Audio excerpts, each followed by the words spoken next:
Puppy Akute and Lola Bube to the family. Puppy Akute and Lola Bube to the family. Puppy Akute and Lola Bube to the family. Puppy Akute and Lola Bube to the family. Puppy Akute and Lola Bube to the family. Puppy Akute and Lola Bube to the family. Puppy Akute and Lola Bube to the family. Puppy Akute and Lola Bube to the family. Puppy Akute and Lola Bube to the family. Puppy Akute and Lola.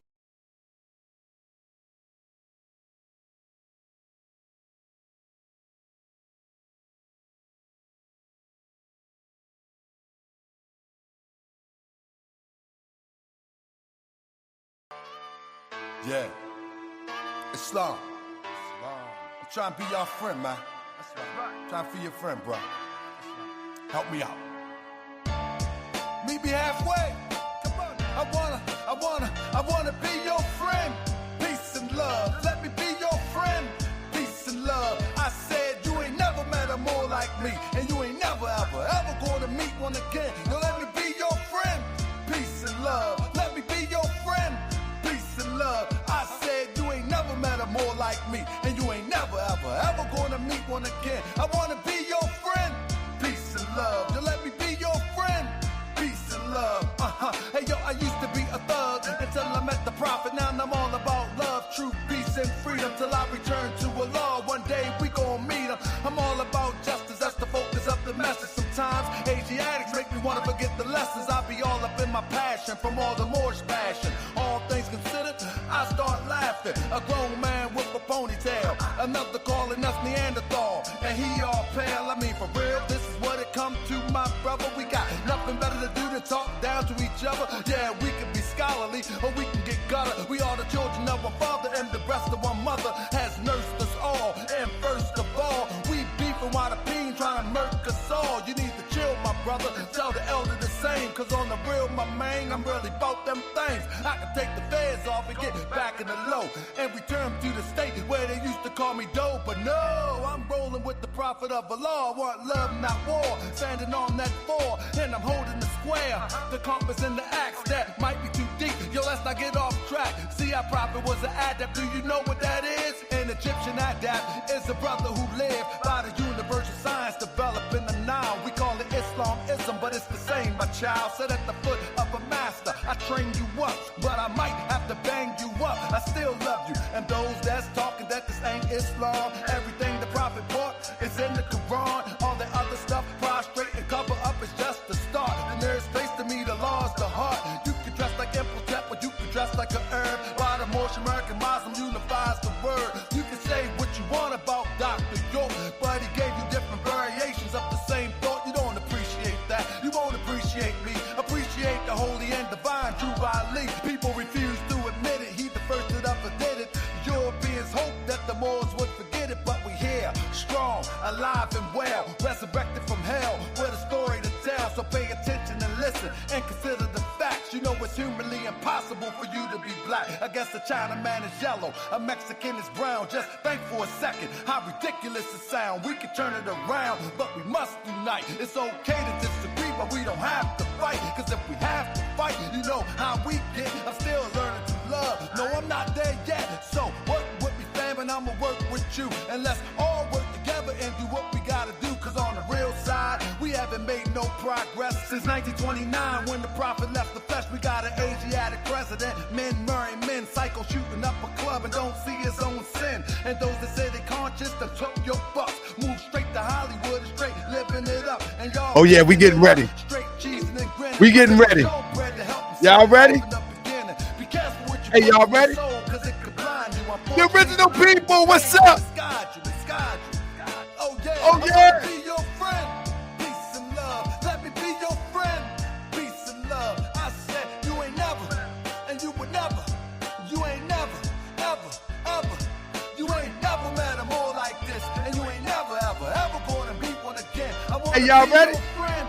Peace and love. Just let me be your We gotta let it build up. You know we shadow band. Yeah, you ain't never met a more like this, and you ain't never, ever gonna meet one again. Just let me be your friend. Peace and love. Just let me be your friend. Peace and love. Black girl B, how my mic sound? How my mic sound? Let me be your friend. We ain't trying to be enemies. I wanna be your. How my mic sound? I wanna be your friend. Hey, yeah. Oh, man. And we just getting ready. We just getting ready. How my mic sound, Crip? Let's play a few tunes. Give people a chance to get in. Then I'm gonna bring in Brother Jay. Check 1, 2. Let's go. Yo, this is a story about a brother, you know what I mean? How my mic sound? Brother from a small town, you heard? Check 1, 2. I spent much time in this small town before I came to the big city. Let me talk about it. Check 1, 2. Listen up. I grew up on the wild side, the nine-town wild guy. Burst in the trenches while I will punch you in your face if you get out of place. Many rides upstate told me to keep my boots laced. Mama used to tell me if you like it, I love it. I was bugging, living rugged, thugging like life wasn't nothing. Waters gave me my heart. E-sport taught me to grind and shine even in the dark. Fourth Ward taught me to pack that gun. And Gardens taught me that there was enough bread for everyone. Boston Heights taught me that sometimes it's okay to take flight. Oh my goodness, I love my life. I mean, when I used to go to Admiral Oaks or Newtown 20, we used to smoke that boat.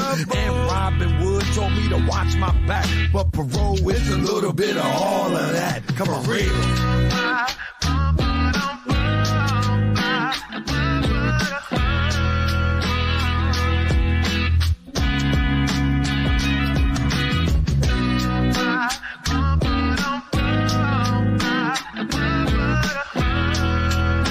We almost there. Everybody's there. I grew up in a system, wasn't Muslim or Christian, just a hard-headed fool that wouldn't listen. Mom was the greatest, yeah, she was a law to me. She gave me her all, but I still would fall. Victim to them lames and end up in them chains. 23 and 1 could drive any man insane. Instead, I reflected on the pain in the past. On how my pop was a ladies' man. Took the wrong path, and feeling abandonment made me rebellious. Everyone predicted that I would be a failure. Ditto in prison, serving a life sentence. But when I found the prophet, I had to bear witness. Oh Lord, if I can get you to think again, I woke up that day. You can save yourself. I woke up that day. I bought you everything you need to save a nation. Now take it and save yourself. I woke up save yourself. Day. Baltimore gave me my stripes. At the same time, saved my life. From Greenmount to Park Heights, Brooklyn to the Junction, Sandtown to the Village. I was schooled by the illest, realest drug dealers. Reformed and refined with a renewed mind. Yeah, it took me a minute, but ultimately I shine. I didn't flip the pack, started biz from scratch, got on a bus and I put the temple on my back. Let's go. What up, little Mike? What up, Ziggy? So family, you know. What up, Chill? Many of us are not supposed to be here today. You know what I'm talking about? What up, Rolo? You know what I mean? A lot of us didn't make it, man, from in town. What up, Waters 20? Are we almost ready? Rest in peace, you know, all the hoods. Many of us weren't supposed to make it here today. But every time, what up, DJ Ghost? When I click on Facebook and I see Mike from down 20, you know what I mean? He on his bike, man. He represents what up, family. You know what I'm saying? Rest in peace, family. When I look at Dawn, I look at Juan, you know, from Bywaters, man. I look at Ian. Jake from East Coast, Sam. What up, and I look at my people. What up, from Mount Garden. What up, Stump? What up, man? I look at my people from in town. I look at Reds, man. I mean, if I ain't named you, man, come on, man. You know how we do, man. I'm just saying, man. Some of the iconic people, Troy, man. We here, man. What up, Sting? We got to represent for Darcel and Henry, who couldn't make it, man. What up, Kirby? What up, man? We here, man. Yes, sir. Let's make the best of the rest of this journey, man. Let's go. What up, Lilla? Y'all know how we do. Morg, Nat Town, Boo, man. What up, Big Beach? What up, Greg? Let me try one more. What up, Ruby? Who I am. What up, Earl, man? What up?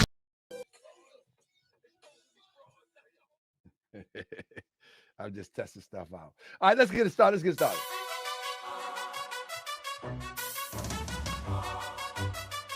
We got Brother Jay in the building. Brother Jay, where you at, brother? You on camera.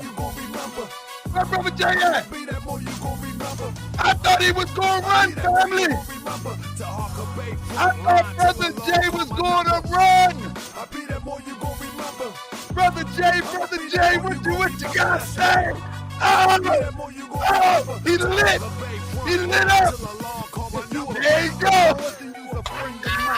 was told to watch my enemies, now hold Oh. the line. Those who speak against the prophet, Man. speak against me. And I'm speaking about the prophet over Drew Uh-oh. Ali, who was the They first coming. to remind Oh. you, remind you Oh. back. You were He right is on the God. Mississippi and Quebec. Told you Oh, it's wasn't Farad, black. God. Oh. You tripping off Trump, you tripping off that. Now here we go Hey, again, acting like you a better slave. come right. The same people talk Hey, fam, we gonna go and get busy on this. We gonna go and get busy on this. All right. We gonna cut the intro short. We gonna cut the intro short. Hold up, man. Let's cut the intro short. We got to cut the intro short. It's time to get busy. Hey, Brother Jay, what you got to say? Brother, can you open your mic real quick? Make sure everybody can hear you. So, Peace, brother. Can you hear me? Peace. Can you brother, hear me? you sound amazing. You sound amazing. So let me give a brief one over what we doing here. So, family, first and foremost, I'm very passionate about what I believe in. That doesn't mean that I feel as though that I have the right to disrespect anybody. But truth, as I see it, is the truth, and it deserves to be proven wrong. You know what I mean? And vice versa. You know what I mean? Truth, as Brother Jay see it, is the truth, and it's good if it's proven wrong, or it's solid. It is what it is. So what we want to do here on Moorish World TV, we want to bring healthy debates back, passionate debates, intellectually strong brothers or sisters that claim or think that they know what they say they know, and put information next to information without the disrespect, without the cursing, without the name calling, but just raw information. Now, with that being said, let me underscore what happened. So I reposted a debate that I had with Eric Muhammad.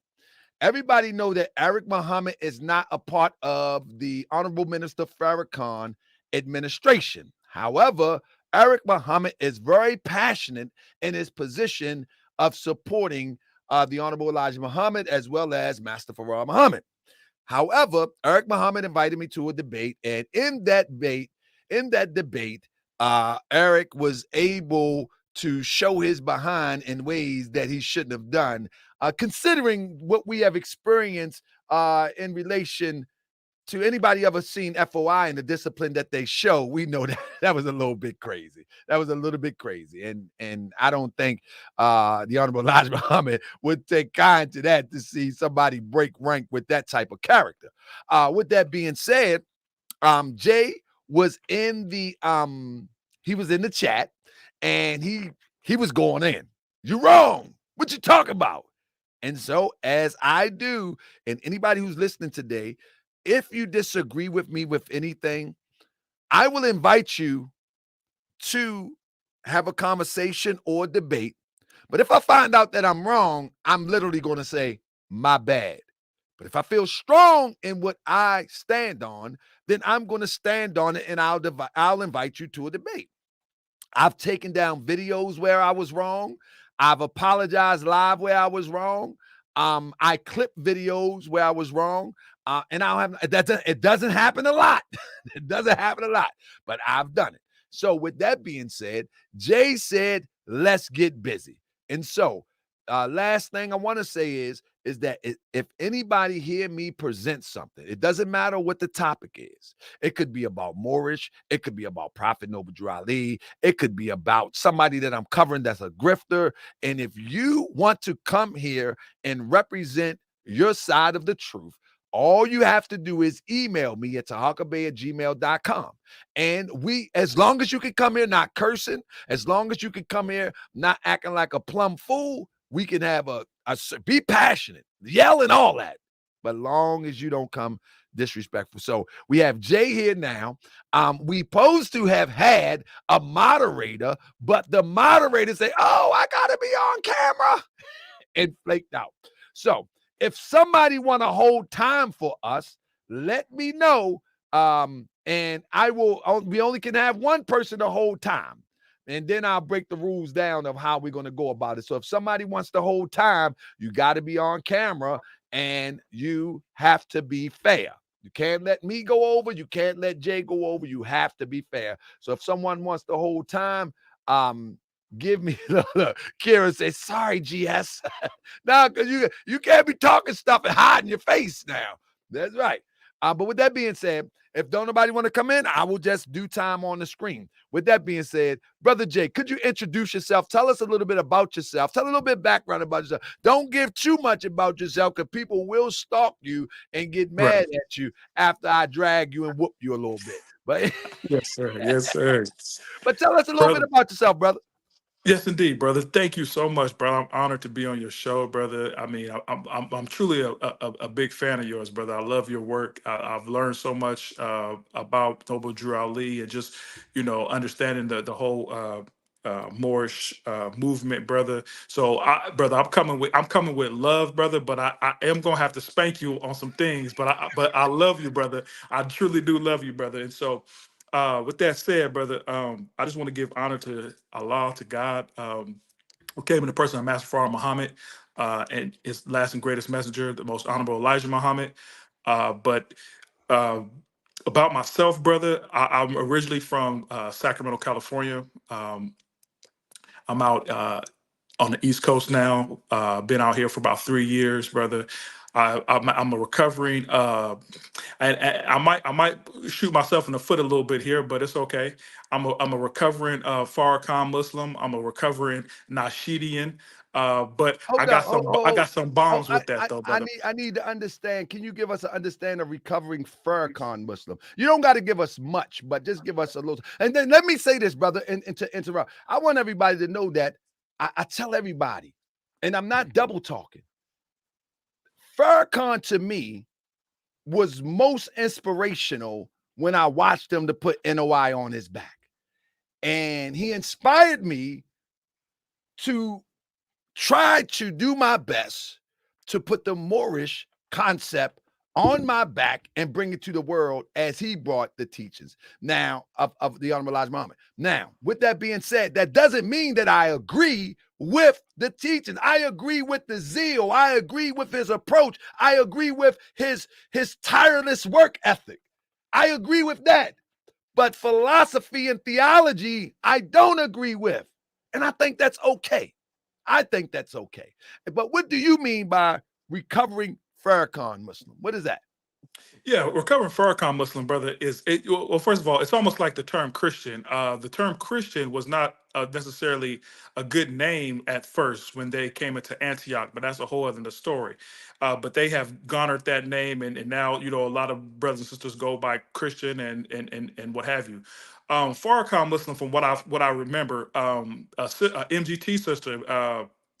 I want to say Sister Latasha out of I think she's in ATL. But anyway, she had said that she was coming across some Orthodox Muslims, and they kind of looked at her and said, "Oh, she's a Farrakhan Muslim." So I took that. Then this is about shoot, brother, about 7 years ago at least now, I think. And so I took that term and said, you know what? We are Farrakhan Muslims. And so I kind of put that on my back and I became the Farrakhan Muslim. You could go on Twitter. I got a couple of pages, where I'm banging on people for the Minister Farrakhan. And so, again, I've been a Farrakhan Muslim. I was a Farrakhan Muslim for nearly 30 years. I joined the nation in 1990, officially kind of 1991. And, again, I followed the minister. If someone said a bad word about the brother, I was ready to fight, and all this. But around 2019, 2020, I started seeing some things that I really just didn't like. In actuality, it was funny, brother. Not to toot my own horn or nothing like this. I mean, this brother, he would I guess co-sign what I'm about to say and stuff like that. But Riza Islam actually befriended me back in like 2010, 2009, something like that. We became Facebook friends, and didn't nobody know about this brother at the time. And I really had some confusion about Scientology. I never really kind of jived with that, when the minister kind of brought that to us. And so me and brother Riza Islam kind of, were kind of kind of bang on. I shouldn't say bang, but we would kind of debate with different people, and that's kind of how brother Riza Islam kind of built his name with that. But the thing I'm saying though, brother, you know, as time went on, I just started seeing some things, and when I started really studying the Scientology stuff and the Dianetics, I really just didn't agree with it, brother. And then as we go into our debates, I could get into your Froster friend Ben X, and I could kind of break that whole thing down. But I'm gonna save that for later. I got another bombshell too. Hold up, bro. Did you say my foster friend Ben X? No, I see a fraudster, the fraudster. Hey, bro, the fraudster. I thought you said my foster friend, because people get on me because I haven't done anything on Ben X, but You keep them safe, brother. You keep them safe for real, brother. I have an affinity for Ben X because I have hope that Ben X is right and exact. He's not right and exact, brother. Brother JT, the pocket watcher, exposed him, which I actually was the one who first exposed Brother Ben X back in 2020. We debated, and I was the first person to call him a fraud, and that's when I lost all my friends in the Farrakhan Nation. And that was fine, because that kind of opened up my eyes to where I'm at right now. But wow. Man, listen, hey Ben, if you listen, I'm still with you, brother. I'm still. Hey, Ben don't want this smoke. Ben been running from me for about 5 years now, I want to say. Dang, man. All right, Ben don't want this smoke. So now I got to research Ben, because the people say he ain't right. Ben, come on the show, Ben. You got to come on the show, Ben. You can't do this. You put me in a bad spot, Ben. I wish he would. I want Ben to come on here, please. I do. I really do. But with that, I'm gonna call him tomorrow and see what he say. With that being said, so this is what we're gonna do. So, you said that you want to refute some of the things that I put out, and so we're gonna start off. You'll get 15 minutes. I was gonna do 10, but 15 is I think 15 is good. Then I'll get 15 minutes to present my case. And then we'll come back with 15. You don't have to use all your time. We'll come back 15 to respond and to double back on what you said. And then we'll have closing.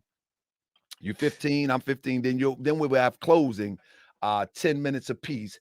And then we'll put the link in and let people come in and share what they want to share about the conversation. And now, brother, there's a lot of things that I agree with you about, and you're actually going to see that, I will kind of substantiate a lot of your claims to a point.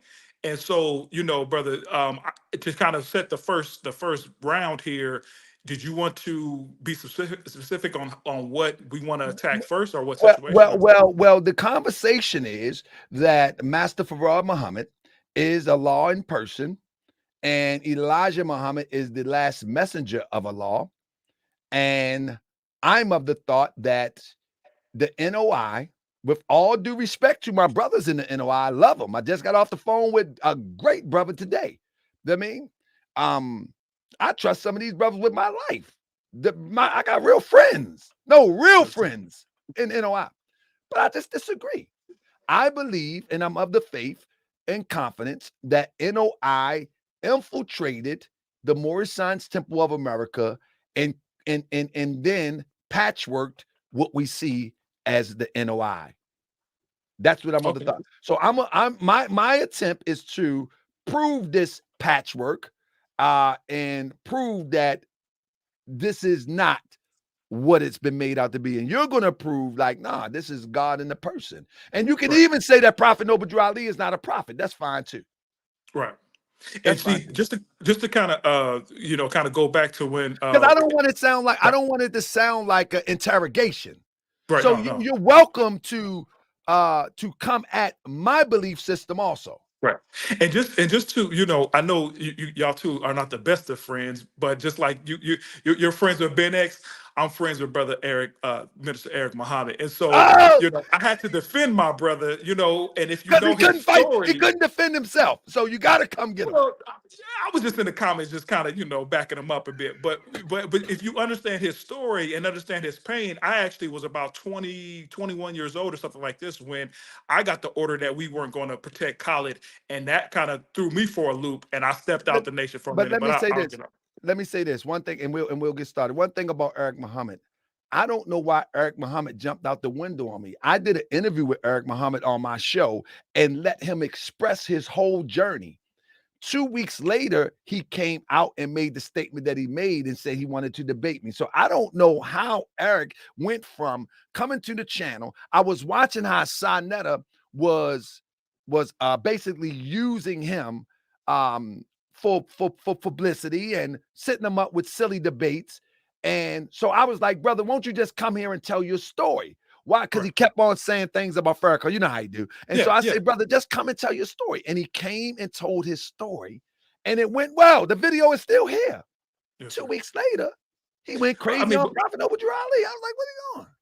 Right. But brother, like, I mean, and I don't want to sidetrack the conversation, but I mean, I think that brother's pain and his struggle with his journey in the nation is something that needs to be examined. And I don't feel that he really kind of gets the due respect that he has done and the sacrifices that he's made and just the castigation that's been on that brother unjustifiably. And so when you have people who walk around talking about they Muslims and they black Muslims and they love the Most Honorable Elijah Muhammad, and then they castigate that brother the way they do, that I'm sorry, they full of S. You know what I'm saying? And so this is why I come hard, because I've had a lot of friends in the Nation of in Farrakhan's Nation of Islam that are, you know, a few I keep in contact with, stuff like this, but you know, we come sideways at each other when this situation comes up. But the thing of it is, though, if we so-called are following the teachings and stuff like this, brother, we supposed to be forgiving and doing all kind of other stuff to where this kind of situation shouldn't be happening. But I mean, I'm not going to defend the brother calling you, you know, names and stuff like that. I think that was a bit too much. But, you know, brother Minister Eric Muhammad is also, you know, like Tariq Nasheed, he has a comedic side to him. And so, you know, sometimes, you know, he's more or less might be doing that for, you know, the followers that he has and stuff like that, you know. Well, listen, we're about to get started. And yes, sir.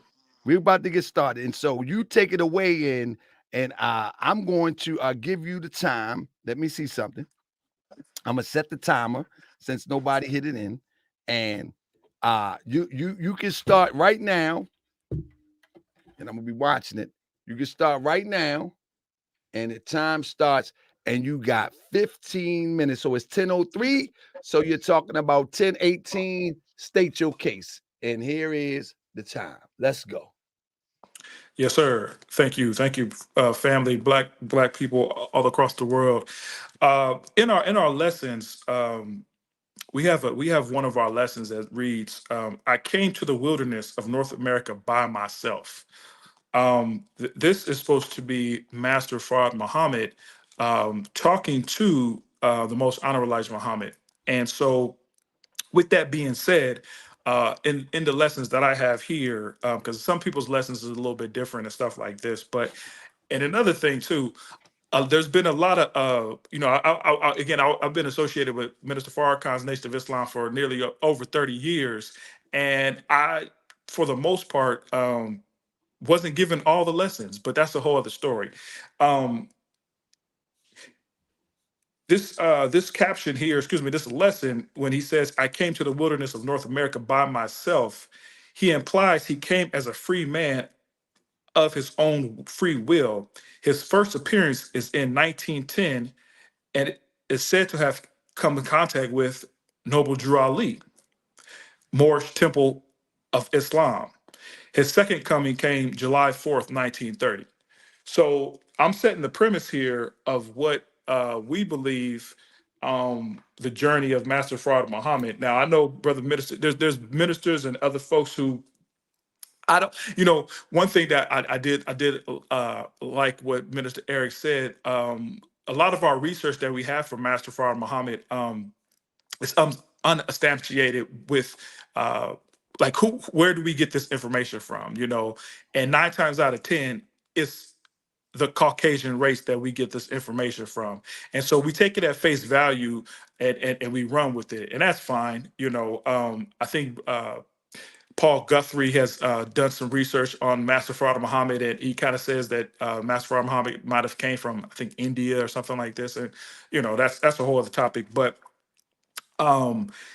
in regards to, so that right there, brother, is kind of saying, is giving homage in our lessons, you know, and even in the lessons of the 5% Nation of Islam, the 5% Nation of Gods and Earths, we give homage to Noble Drew Ali. There's never been no disrespect for Noble Drew Ali, and the fact that like if the messenger or even Master Fard Muhammad came to Detroit and came to an area where there were a lot of Moorish individuals and black folks, that to me is just common. I mean, when he came to save us, he had to come to Detroit bottom. So, you know, to me that doesn't you go after who will identify with what you're trying to teach. If he would have went to let's say Massachusetts or Florida, where there might be a lot of Christians or different Presbyterians or whatever the case might be, and you try to teach Islam to them,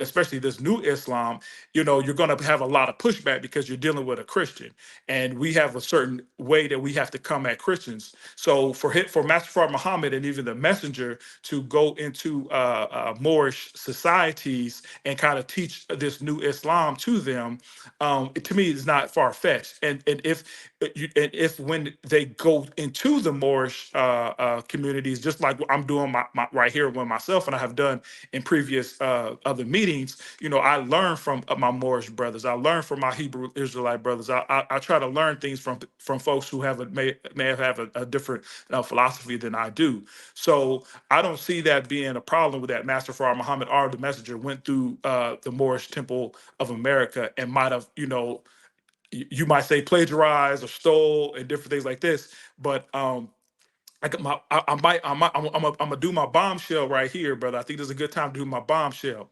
because you've wasted, like, not wasted.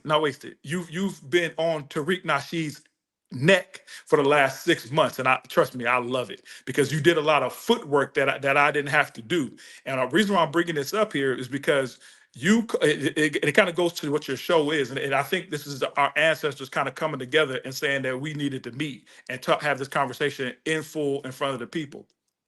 But you called Tariq Nasheed the founder of FBA. Tariq Nasheed is not the founder of FBA, brother. You are talking to the founder of FBA. Hey, yo! Yes, you are. Yes, you are. Bro, hold And I'm up. I'm not doing that to toot my own horn, but I'm just letting you know that, sometimes some things look a certain way. And just like you're saying, hey, the messenger or Master Fard Muhammad came through us and stole this and stole that. Tariq Nasheed stole my FBA platform. Bro, And that's, I want you to stop that right there, and we want to talk about that on Sunday. Can we talk about that on Sunday? Oh, yes. Please, yes, sir. Hey, Yes, sir. I bro, would you love can't, to. don't back out now. You didn't drop Come on. a mega Come on. bomb. Hey, come on. It's true. The truth is the truth. The truth hits like an atomic bomb, brother. Look. And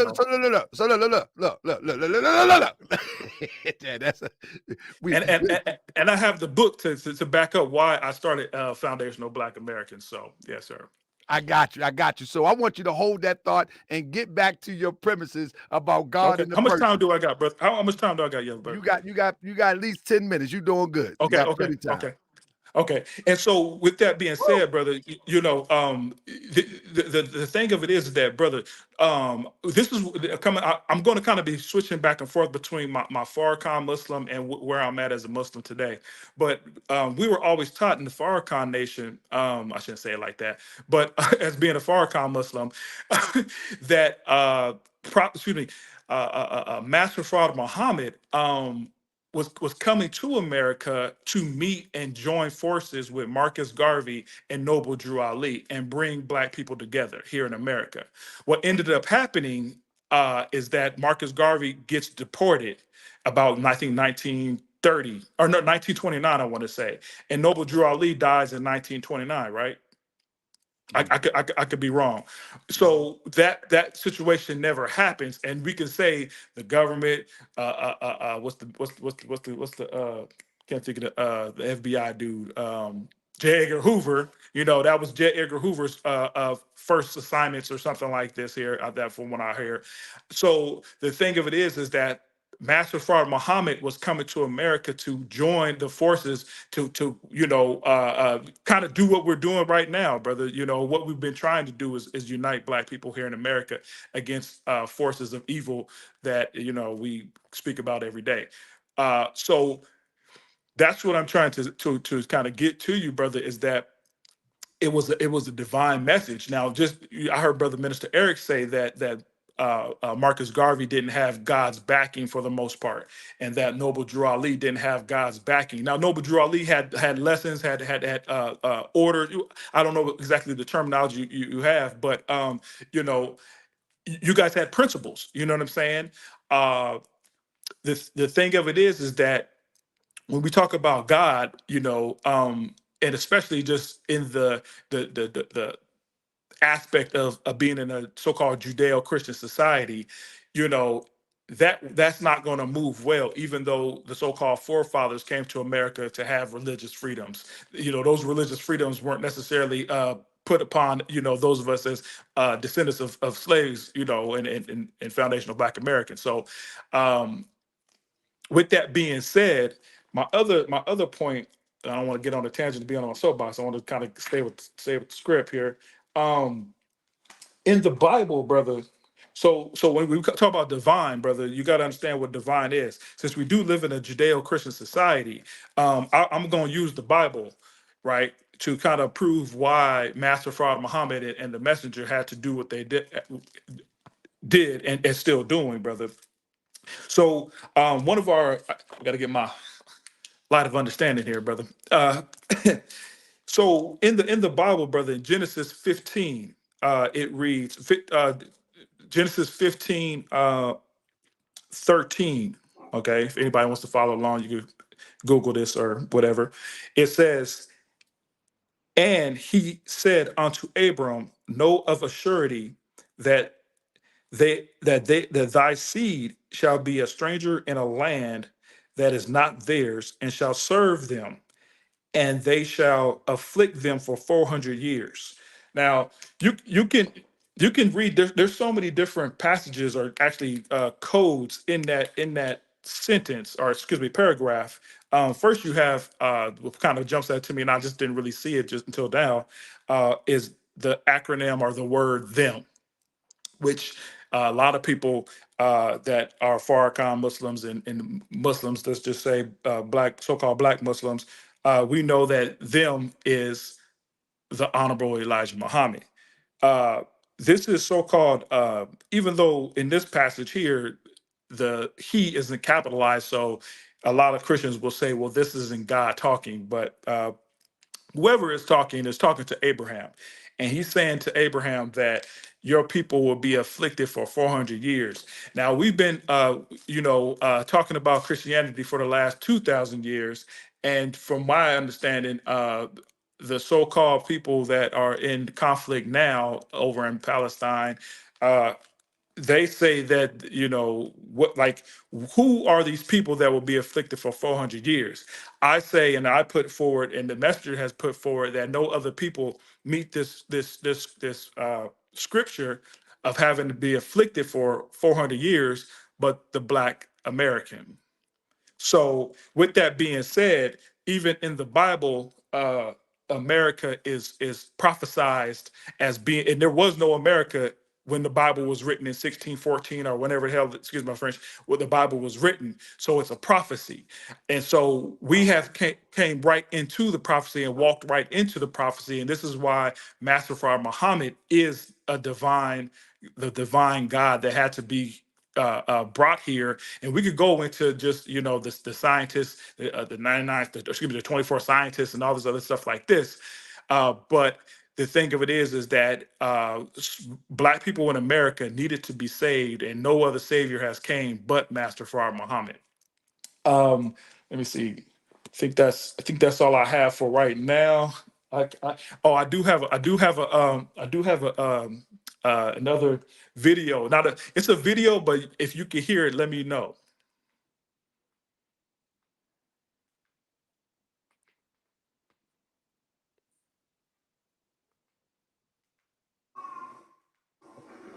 Noble Drew Ali.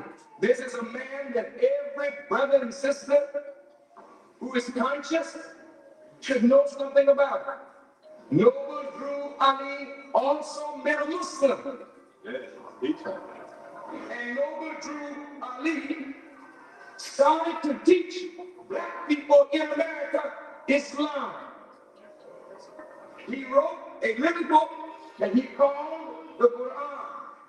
It was not the Quran revealed by Allah to Prophet Muhammad, but it was accepted from this divine book with an understanding that fit the need of the people at that time.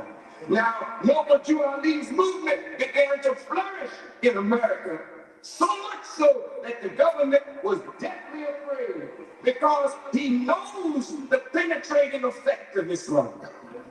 He knows, as one writer says, Islam feeds the warlike propensities of the black man. Islam is a religion, as it is called, but it is not a religion. It is the nature of God and the nature in which he created life. Islam is an ordered, disciplined way of life. And no black man, yesterday or today, can be successful if our life is not ordered by principle and if there is no discipline seen in our community. Now, when black people become ordered, when black people become disciplined, Caucasian people fear. Because a disciplined, ordered people suggests organization. And when black people are organized, not that your religion is an organized religion, but if it is any religion at all, it will organize people.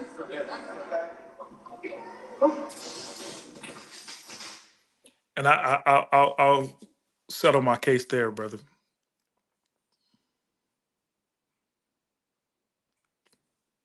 I think you're muted, brother.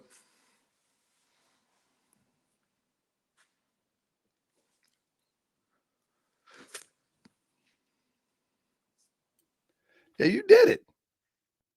You did it. You did it. You did it in good time. All right, let me get that now. I'm gonna start fresh now. So y'all ready? Yeah, you did it in good time. All right. So let me stop it. Reset. All right, now. What's that going on here? Let me reset the clock. All right. Now, I like your bombshell, but I can't wait to Sunday to hear how that story came about. All right, let me set the clock, family. Everybody hit that thumbs up. And brother, if you got a time clock, because I'm gonna try to be looking and paying attention. So you can set my time for me. How many minutes, brother? 10 minutes or 15 minutes? You did 15 minutes. Okay, brother. Yes, sir. All right, tell me when to go. Whenever you're ready, brother. Oh, you got the time for me? Oh, yeah. No, brother. I got you. All right, here we go. All right, so family, I'm here to prove my point. So one of the points that I'm going to prove is what I stated in the beginning, and I'm going to start right now. So basically, let me take it from the top. Basically, it seems to me like I've been around just as long as bro been around. I've been around since 1990 as a member of the Moorish Science Temple of America to some degree. And what I mean to some degree, because I was taught some pseudo nonsense myself. You know what I mean? But I never gave up on the Prophet Noble Drew Ali's teachings and the true structure of what the Moorish Science Temple of America represents. And I'm here today. But now, and I remember back in the day that the NOI would love to try to side look us as we was the stepchild. And they would deny the connections of Prophet Noble Drew Ali being the founder of the first Islamic creed here in America. They would deny any connection with Elijah Muhammad in the Moorish Science Temple of America. And in fact, only in the internet age would Minister Farrakhan, and any brother within the nation would acknowledge Prophet Noble Drew Ali as the first teacher of Islam amongst our people in America. Before the 90s, there was no talk of Noble Drew Ali, and there was the first teacher of Islam was Master Farah Muhammad or Elijah Muhammad by the way of Master Farah Muhammad. I never forgot those days. But now today, we can straighten these errors up. And so I'm here to help straighten these errors up. With that being said, let me do what I do. I'm going to screen share something and make sure that everybody can see it. And what you reading here is from Supreme Wisdom. Elijah Muhammad writes. He says, let me blow it up just a little bit so everybody can see it. Elijah Muhammad's right. He says, I've always had a very high opinion of both the late Noble Drew Ali and Marcus Garvey, and I admired their courage in helping our people, the so-called Negroes, and I appreciated their work. Both of these men are fine Muslims. The followers of Noble Drew Ali and Garvey should now follow me and cooperate with us and our work, because we're only trying to finish up what those before us started. Now, the fallacy in that is Prophet Noble Drew Ali work is complete, and it's set upon bringing out our divine self and setting us in position to build our own nation, hence Nation of Islam. Now, let me take you back a little bit. When Master Farad Muhammad came on the scene, the first person that he contacted was Ugan Ali. Ugan Ali was a member of the Moorish Science Temple of America, and he actually would show Farad Muhammad the ways of the Moorish Science Temple of America, where ultimately NOI begin to remix at a later date. But for the sake of time, I'm just going to read this real quick. At the police headquarters, he evaded questions. This is when Master Farad Muhammad was locked up. He got locked up. In Detroit, it says, with the, and I know people want to say, oh, the European wrote this. No, these are multiple journalists that wrote this same story and maybe wrote it in a different way. But anyway, here it is. With the complacent smile of the Oriental Fakir, Farad calmly told detective that he was the supreme being on earth. It was he first conceived the precepts of Islamism. Let's stop there for a minute. The term Islamism in America was first coined by Prophet Noble Drew Ali. Let me take you to the Divine Constitution and Bylaw. In the Divine Constitution and Bylaw, this is 1927, 1928, not 1933. How did Prophet Noble Drew Ali begin to uplift Moorish Americans? By teaching them to be himself. What is our religion? Islamism. And so this becomes it's an untruth that it was him who first conceived the precepts of Islamism as it was preached in the cult. That's not true. He did not first perceive the precepts of Islamism. It was Prophet Noble Drew Ali, and it was documented. With that being said, let's go here real quick. Before they begin to call him God, by the way of Elijah Muhammad, they first would refer to him as prophet. As you can see, this is the newspaper right here that put out by Elijah Muhammad. It says, do not miss next week article. Prophet Farad Muhammad is our deliverer. By prophet, now here we go. This is, watch close. By prophet of the Bible, by prophecy of the Bible, and it goes on to say Quran. So before he was God in person, he was referred to as prophet. Here is another article. So first thing we have to solve the mystery is, how did he go from prophet to God in the person? And now we can say, okay, we all are God, but no, Elijah said he was the supreme being. We are all God's children of the Most High, but we all are not the supreme being. Elijah said Farad is the supreme being. But hold up, before the supreme being, he was prophet. Here goes another article. And the article is coming out, this same newspaper that I just showed. It's the corner of the article. It says, and if they, our people, Israel of Islam, be the worst before the enemy, because they have sinned against thee, because ignorance and shall return and own and confess their own. And I'll go on down. It says, confess that Islam is right and that there is no God but Allah and Prophet Farad Muhammad. You understand? Prophet Farad Muhammad. So with that being said, before they begin to push that he was God in the person, they would push, Elijah Muhammad would push that he was a prophet. And here is another one. Let me read one more. This is in 1969. And we notice that a lot of shift would happen in the 50s and the 60s. And I'm going to try to read this because it's kind of blurry, but it says, It addressed that blacks were Asiatic Moors and emphasized Islamic belief. After Drew Ali died mysteriously in Chicago in 1929, a new prophet suddenly appeared in Detroit in 1930, claiming to be Drew Ali reincarnated. This is an old article. Claiming to be Drew Ali reincarnated. W.D. Fraud, Master Wallace Fraud Muhammad, founded the Temple of Islam. All right, founded the Temple of Islam. Now, let me take you to where they got that from. They named it the Temple of Islam because the Moors, during the time of the Prophet Noble Drew Ali, that was one of the euphemisms that they used. This is an old letter from 1927. And in the highlighted part, you will read, handicapped as he was. Let me read it from the top because it's talking about, it's Prophet Noble Drew Ali supposedly writing in third person, but it is dated 1927. On January 8th, 1886, by the divine will of our Father-in-law, hence 5% Father-in-law, 5% Father-in-law, but that's another story. There were born into the world the great prophet of the 20th century, Noble Drew Ali. The early training and beyond days of the prophet were spent in the hills of North Carolina. Throughout his early life, there were but one controlling desire that guided his every action. That desire was to free all Asiatics, hence Asiatic black man. Nobody was using these terms before Prophet Noble Drew Ali. Let's be clear.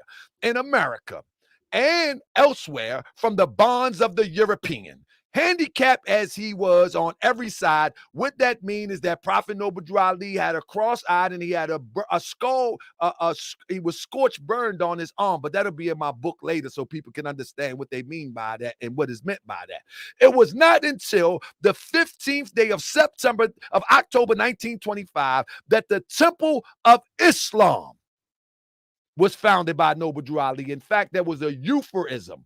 It was a nickname called the Temple of Islam. It wasn't actually, it was called the Moorish Temple of America, but they was using this name. And this is how they would come up with Allah Temple of Islam. That's the origin of it. You know what I'm saying? That's the origin of it. With that being said, when Master Farad Muhammad would get locked up in 1933, when a lot of brothers in the NOI tried to deny that the one that was locked up was the same, no one would refute this until 1960. In 1960, 1963, and someone challenged the Honorable Elijah Muhammad saying that, hold up, this guy is the guy that was in San Quentin. The Honorable Elijah Muhammad said, I will give somebody $10,000 if they prove this. But the person went out to prove it and they never got paid. But nevertheless, when we look at this arrest record right here from 1933, we'll notice two things in this arrest record. One, that the color that he puts on there is white. Or he tells them that he is white. That's number one. And we can see that his name is Walid D4. This is what he checks in as. This is what he checks in as. You follow me? Now, when we do the comparison about all the photos of when he was locked up, the Los Angeles arrest, the San Quentin time photo, the Wallace D. Ford arrest photo, as well as the Detroit photo, we can see the similarities of the same person. Now, the problem becomes is when the picture that is only shown by NOI with him on the wall holding a book. It seems like somebody altered that picture away from this. And this seems to me is why Elijah Muhammad would say, I will give anybody $10,000 if they make it the same person. But the problem with that is this. They got the arrest right here of him talking to the police. You know what I mean? Talking to the police. And this was published in the newspaper in 1933. And the problem with that goes a step further.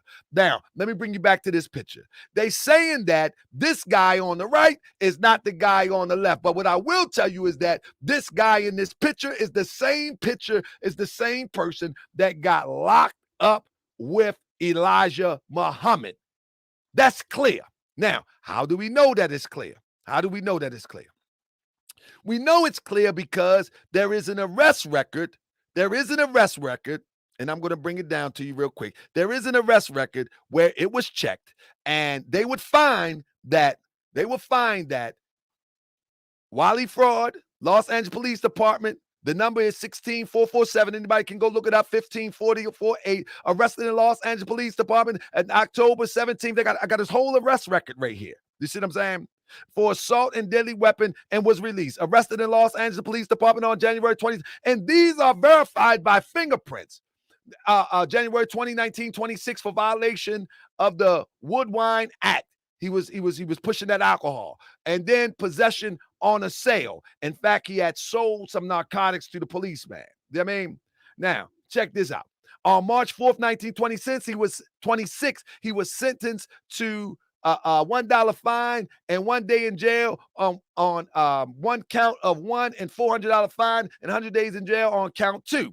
Arrested in the Los Angeles Police Department on February 15th, 1926 for violation of the State Poison Act. That's when he was caught selling the drugs to the police, undercover police, on a felony. On May 28th, 26, he was sentenced to a term of 6 months to 6 years and received at San Quentin Penitentiary. This is where this documentation of him at San Quentin come from. Now, there's nothing wrong with that, but to say that he comes from Mecca, now you're going to have to prove that, not just hearsay, because it's hearsay so far. This is the actual recording of the police documents. It goes on to say, arrested in Los Angeles Police Department, and received at San Quentin, and he was retrieved in San Quentin on January 12, 1926. He was released from San Quentin on May 27, 1929. The moment that he was released from San Quentin, he was sent to what we know as Detroit, as we know as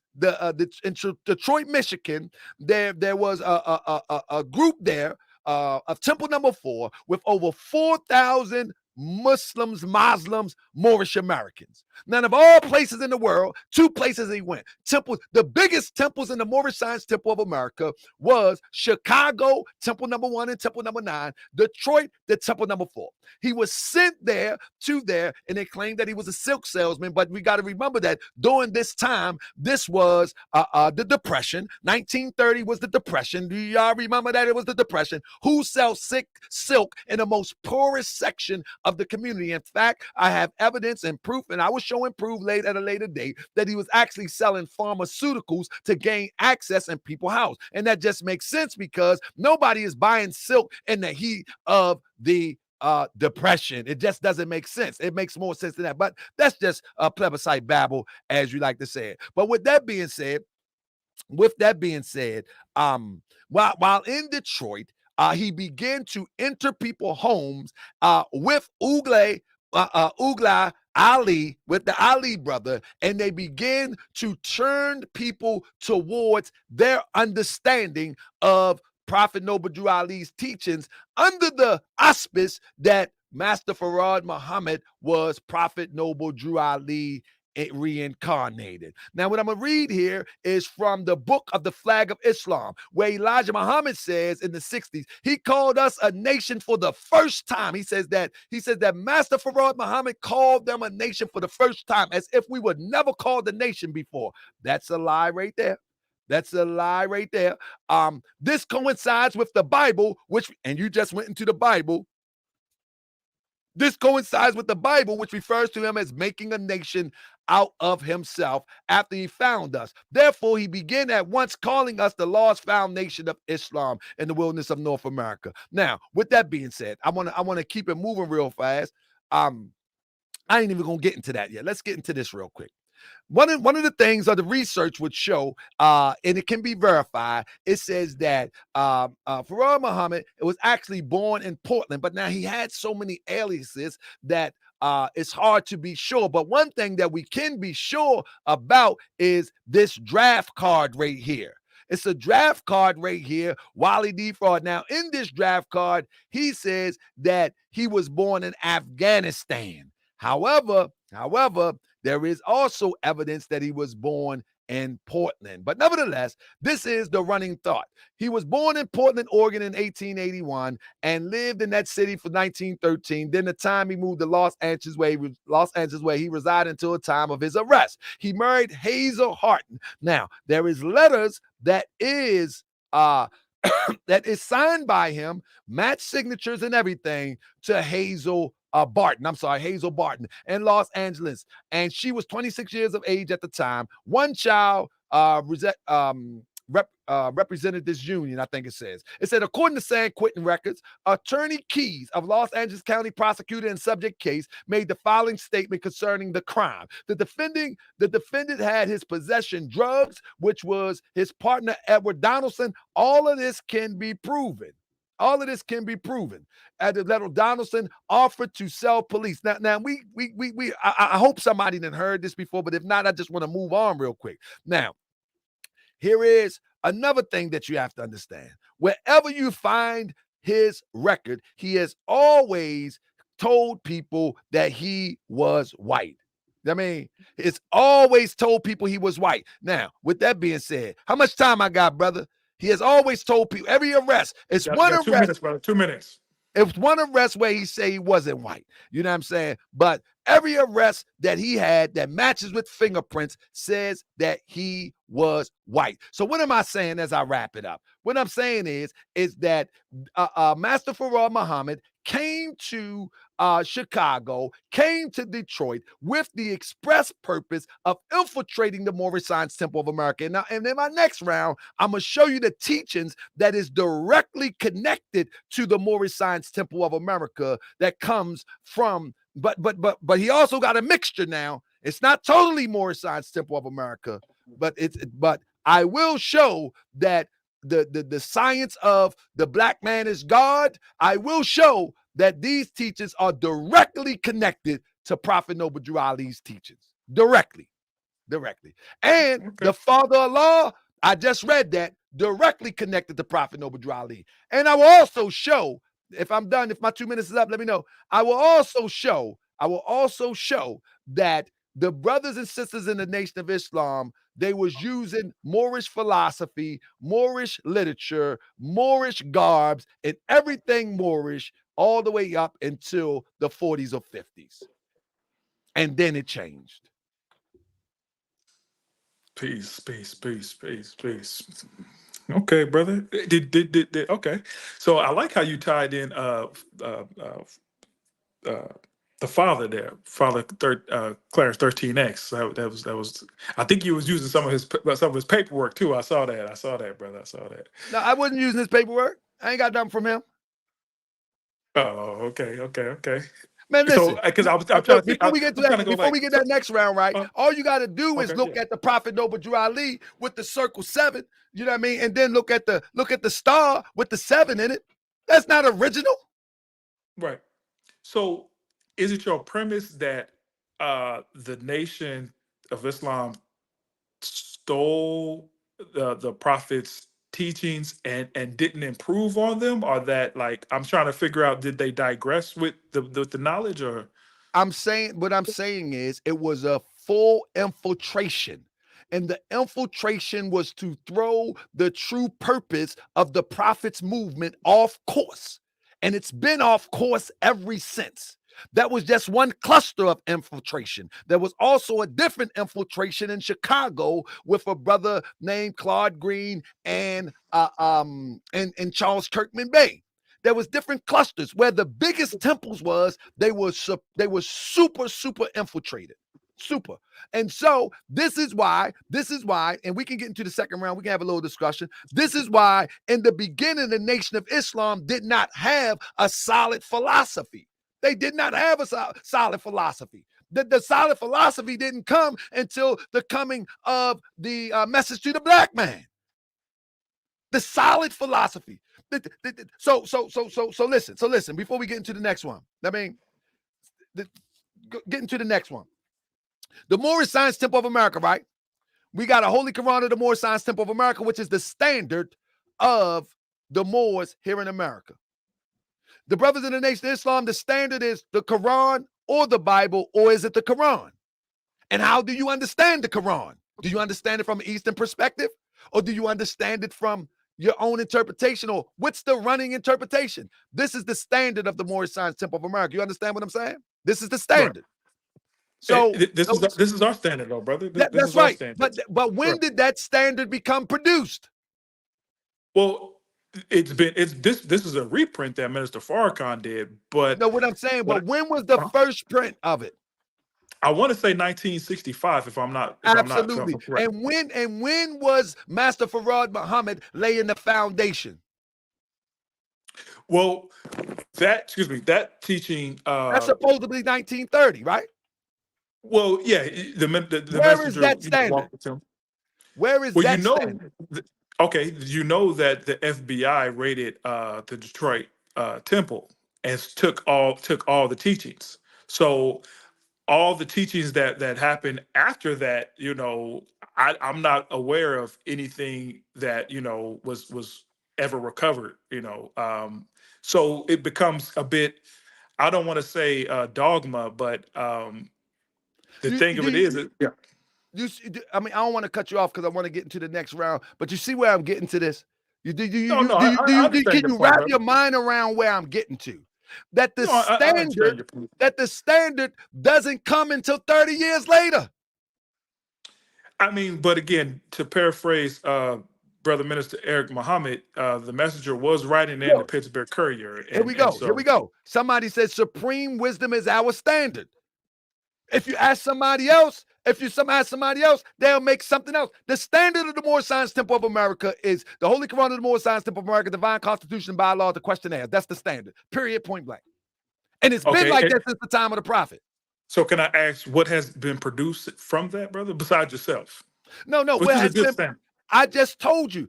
I can go into that on the next round. What has been produced by that? That during the time of the prophet, there was schools. During the time, every temple had schools. Every temple, every temple, the newspaper that you see Muhammad speaks, Prophet Noble Ali was the first one with the newspaper outside of Garvey. And so the infiltration caused that not to be today. This is why we're having the conversation. So what has it produced? It can't produce nothing when the infiltration has taken it off track.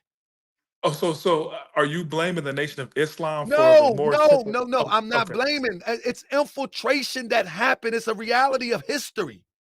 okay, okay, Infiltration is predicated upon not having something see the light of day. That's how it's designed. okay. That's how it's I designed. And so we hear 100 years later saying, what has the Moors produced? The infiltration is still existent till this day. This is why you say you're a recovering Farrakhan. Muslim, Because yes, something ain't right. true Now indeed. let's get into second round. Let's get into second round because I Okay. got you. Oh, don't be shook up now. That's right. Oh I no, see oh NOI in the no, building. oh no, sir. And again, I mean, you're talking about standards and uh, you know the No, I messenger. don't want to throw you Yeah. off track. I want you Oh to no, I'm good, brother. focus on proving what you set out to prove. And Oh yeah. I'm gonna reset the time because I got to get it in now. Man, I got to get it Yeah. in because now I'm coming back with part two. I mean, if somebody say, "Come on, Jay, you can do it." All right, so let me set the clock one more time, and I won't speak while you're speaking. I love the way that we can dialogue in between. And I get passionate, Jay. So you already know. Oh yes, sir. Yes, sir. No doubt. All right. No doubt So here about we that. go. I'm going to start. We got 15 minutes, family, and Jay is going to go now. Okay. I mean, so I like the groundwork that you provided, brother. I definitely I got some respect for what you're saying, brother. Even though uh you know you throwing Master Farad Muhammad under the bus, but I'm gonna live with that. Because again, he was just a 20. I shouldn't say he was just, but he was one of the 24 scientists, excuse me, French, that and it wasn't. It was his father, if I can remember correctly. But he didn't come supposedly. He sent his son. So the thing of it is, though, brother, how can I? And the reason why I said, what has the Moorish Temple of America produce, and I'm not saying, I mean, every Moorish brother that I've ran into, has tremendous knowledge, wisdom, and understanding. And so I don't want to belittle none of you brothers, because y'all stand on your square, and definitely I learned a lot from you brothers. But again, I think to denounce or to say that the Nation of Islam doesn't have any credibility in regards to the teachings is a mistake, brother. And I think that if Noble Drew Ali would have lived to meet Master Farah Muhammad and build with the messenger, I think a lot of what you're saying probably wouldn't have happened, or at least I think some of that credit that you want the Moorish Temple of America to get, it would have happened. I mean, I know that's conjecture, but uh, again, I want to kind of just come back around to what has the Nation of Islam produced.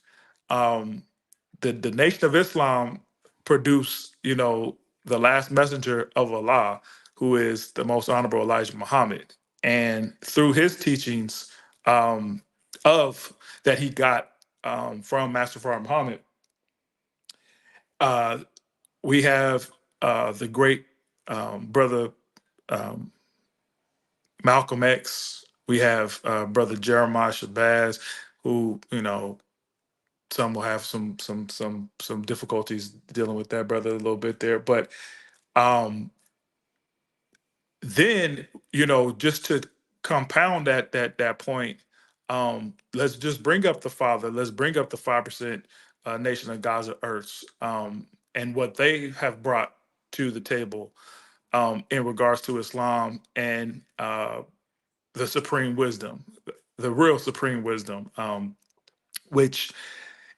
again, when somebody comes into the Nation of Islam and they are given the light of understanding, Allah works, as the Christians say, in mysterious ways. We don't believe in a mystery God, but uh, there is some mystery in regards to when you come in contact with these teachings, and it should produce something inside yourself that you didn't necessarily see inside yourself. Now, if and when that isn't the case, you therefore come in contact with different variations of the population, right? You can, in the teachings of the 5%, and let's just go into why they're called the 5%. We believe that 85% of the people are blind, deaf, and dumb, and poison animal eaters. And so when just by saying that, I don't know, did Noble Drew Ali, you said about the principles and the standards, did Noble Drew Ali teach you how to eat and what to stay away from and stuff like this? And that's fine if he did. That's good. If you bring that up and prove to me that he also brought dietary to this to this argument, that'd be wonderful, because I have not heard that before. And so, in dealing with the 85%, right, there has to be a certain type of teaching that can penetrate the minds of that 85% who are blind, deaf, and dumb. The problem that we run into in regards to, we have been, when we were taught that 5%, that 85%, and I will talk about the 10%, we tend to think of it as being people other than ourselves. But in actuality, we actually need to look into ourselves and see that there is a 5%, a 10%, and an 85% amongst us. And so what I'm saying with that, and what I'm hearing you say, is that somehow the infiltration was that of the 10%, who actually might take the teachings and use it against others in a different kind of way. Let's just say, like, for power and more likely money and stuff like this. So even in what you're saying, brother, I can kind of prove what you're saying in the teachings of the Nation of Islam and the 5% Nation of Gaza Earths. You're talking about a 10% people who are bloodsuckers, and they turn the 5%, excuse me, they turn the 85% against the righteous 5% part of the nation. So don't want to kind of be on my soapbox there with that, but just saying that um when I have studied the Moorish, I haven't studied a lot, brother. So I won't even say that I have, but I hear that both the nation and brothers in the Moorish are stand up brothers and sisters. My whole thing of it is that you know is it and has it been stand up enough? And this could be opinion judgment on both sides. Which one will stand the test of time? And the thing I'm saying that is that the messenger prophesies the fall of America, and he prophesied what was going to happen to America and what God was going to do to America, and I don't hear this type of talk coming from the Moorish brothers and sisters. I hear that you guys are founders in the development of America, but then it would be kind of contrary. It sounds kind of feasible for you all to attack the messenger and Master Fard Muhammad when the messenger of Master Fard Muhammad is prophesizing the fall of America, of what you claim you helped create. So, with that being said, when we say supreme being, right, and I don't even want to go into the UFOs, brother, with the so-called UFOs, because that's just a road that some people just can't handle for the most part. But um, the messenger does have you know um, chapters and talks about mother planes and baby planes, and I won't go into all that there because again, it might sound spooky to a lot of people and stuff like this, but we are talking about science, and if even talking about the grafting of the devil, the brown germ and the black germ. I mean, we could break it down to its lowest compound, but um, where has the Moorish? Because you can say Moorish science, but where is the science in the Moorish Science Temple of America? Because science, there's a lot of different kind of science. There's natural science, there's biological science, there's chemical science, there's a lot of different sciences, brother.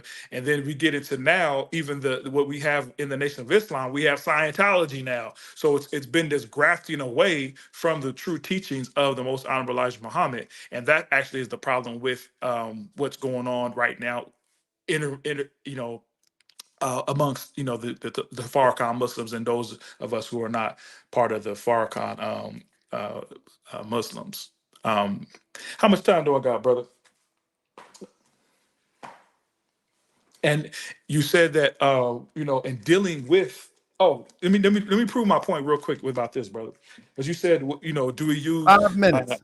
Thank you, brother. Do we use the Quran or the Bible? Well, we believe that Master Fard Muhammad is the Mahdi, and the Mahdi is one who will have the understanding of the Bible and the Quran. And so, with that being said, nobody has mastered the Bible and the Quran like the Most Honorable Elijah Muhammad, because, like Christians believe Jesus is I want to get my words right, the fulfillment of the gospel, so is the Most Honorable Elijah Muhammad. He's the fulfiller of the gospels. Let's just say, I don't want to say gospel, but use that terminology. But he's the fulfillment of the teachings of Master Fard Muhammad.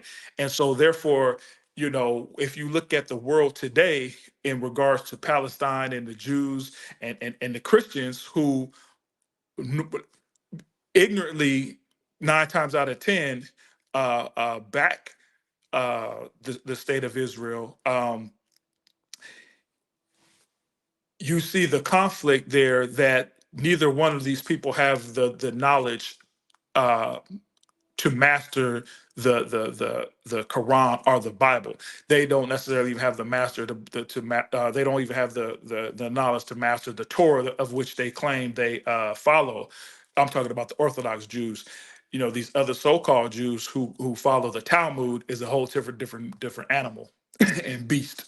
So, you know, with this being said, brother, there's nobody in America who can challenge the devil, the Satan of this world, like a Muslim who has come into the teachings of the Most Honorable Elijah Muhammad.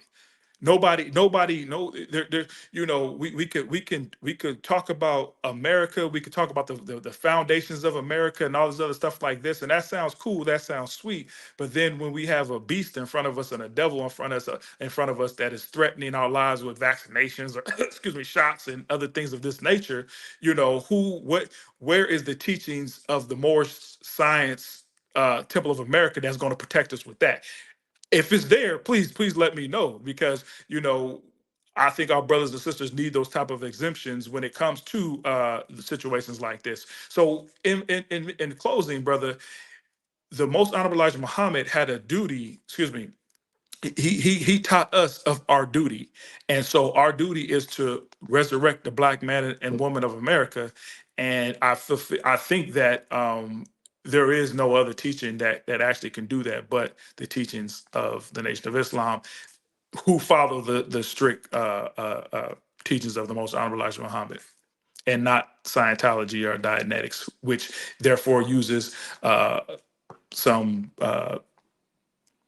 I don't want to start name calling, but gets into the tricknology of and I mean I want to say that to the third round, but you know I think a lot of what you're saying I'm in agreement with when you said that, you know, it wasn't until the information age or the early 90s where, you know, Minister Farrakhan started embracing the Moors and different things of that nature, because, you know, there was pushback probably, I'm sure, you know, amongst his dealings with when he came in contact with the Moors.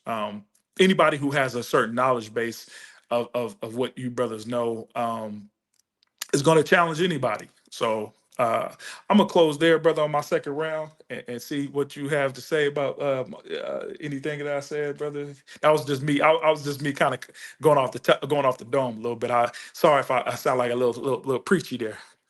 Oh, no, you good. Just give me my time real quick. Now, two things.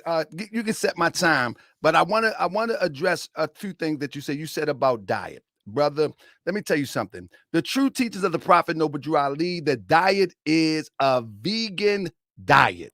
Prophet Noble Drew Ali teaches that in our utter shamelessness, we strike down and eat the beast. And there was a time that we would never do that, because the philosophy is that you are what you eat. If you eat the beast, you will act like a beast. That is the conversation. Now, if you're eating sugar, too much sugar, you might start acting sweet. That's just a little jokey joke. However, how can someone say how to eat to live and then put a pound of sugar, nutmeg, salt into a bean pie? Stop that, brother. We need to stop this. You can't, so what is more of a healthy diet? Is it a plant-based diet? And I'm not talking about the plants that, the food that's made in a plant, the fake stuff. I'm talking about that grow out the ground. Or is it the pus of a cow that goes into a bean pie?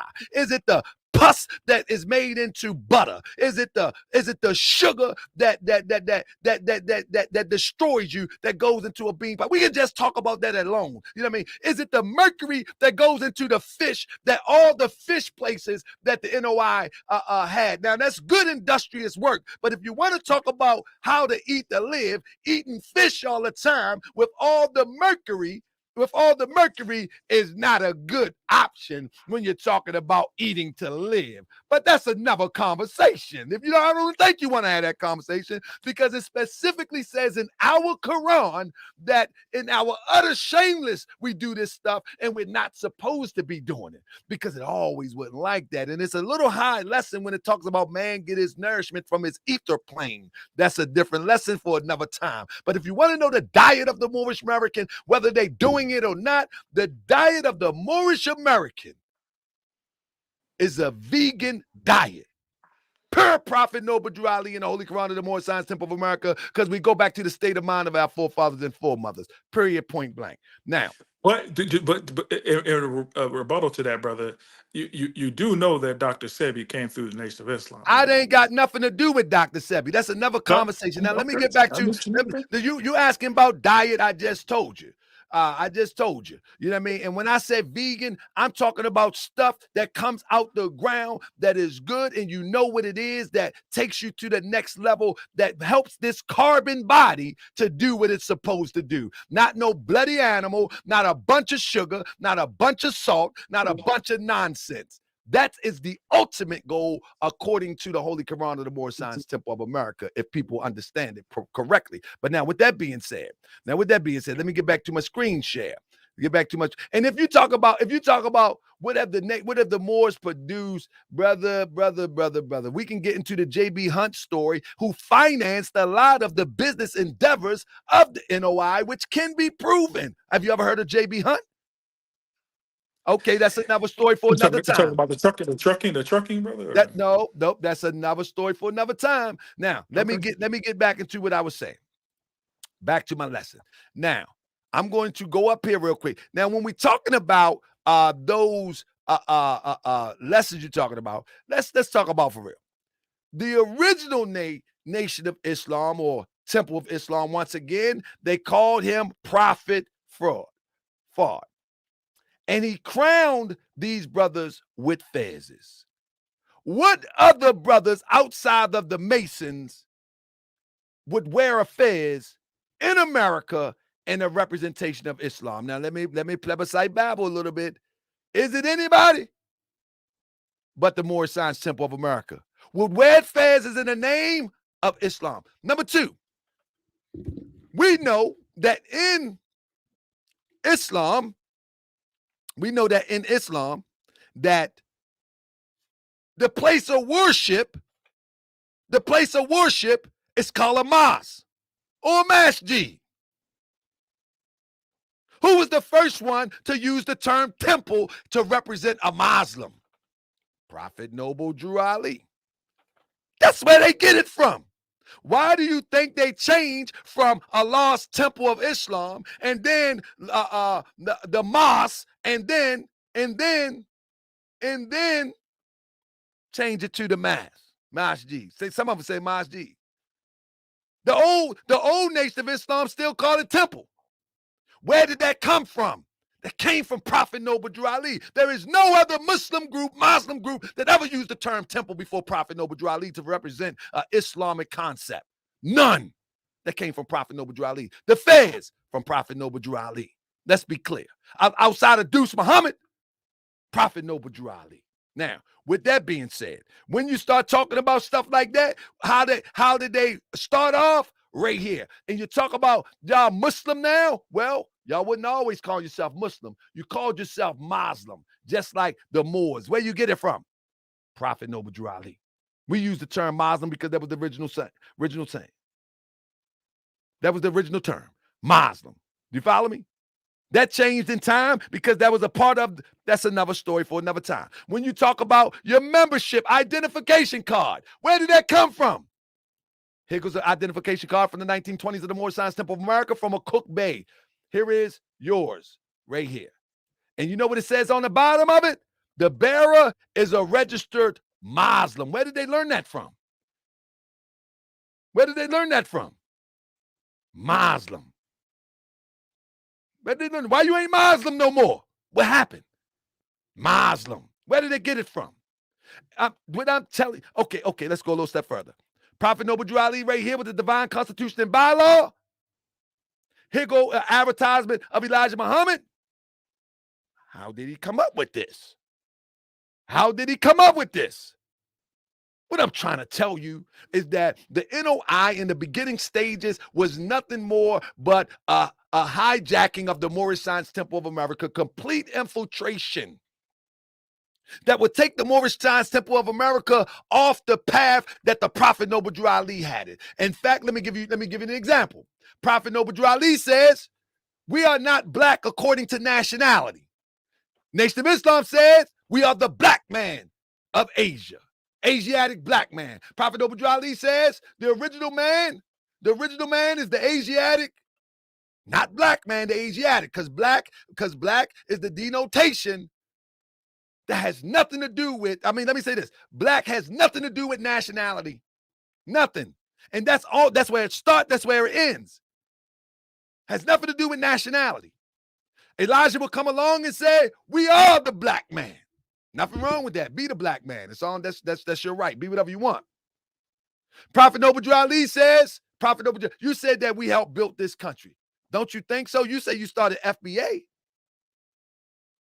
That's what you said. You said you started FBA, and one of the premise of FBA that you are one of the founder builders of this country. But then you say, didn't the Moors say they helped build this country? But that's a contradiction if you say you're the founder of the FBA, the term, what the FBA stands for. Now, with that being said, that doesn't mean Prophet Noble Drew Ali has set the Moorish Science Temple of America up so we can metamorphose into a full-blown bells and whistle nation. I'm talking about a real nation, like every other nation on the planet Earth. He didn't set us up to build up the United States. Where did you get that from? However, we operate within the confines of the land in which we find ourselves until we can strengthen ourselves and hold our own. That's the design. But where did you get that from, that we building up? What are you talking about? No, we are the first group founded for the express purpose of building our own. At this time, we are so far behind because of the infiltration that Moors don't even know that the ultimate goal is to metamorphose into a full-blown nation, which prestigious councils and those who will facilitate the things that Marcus Garvey talked about. What are you talking about? What are you talking about? The build up the United States? No, you got the wrong message.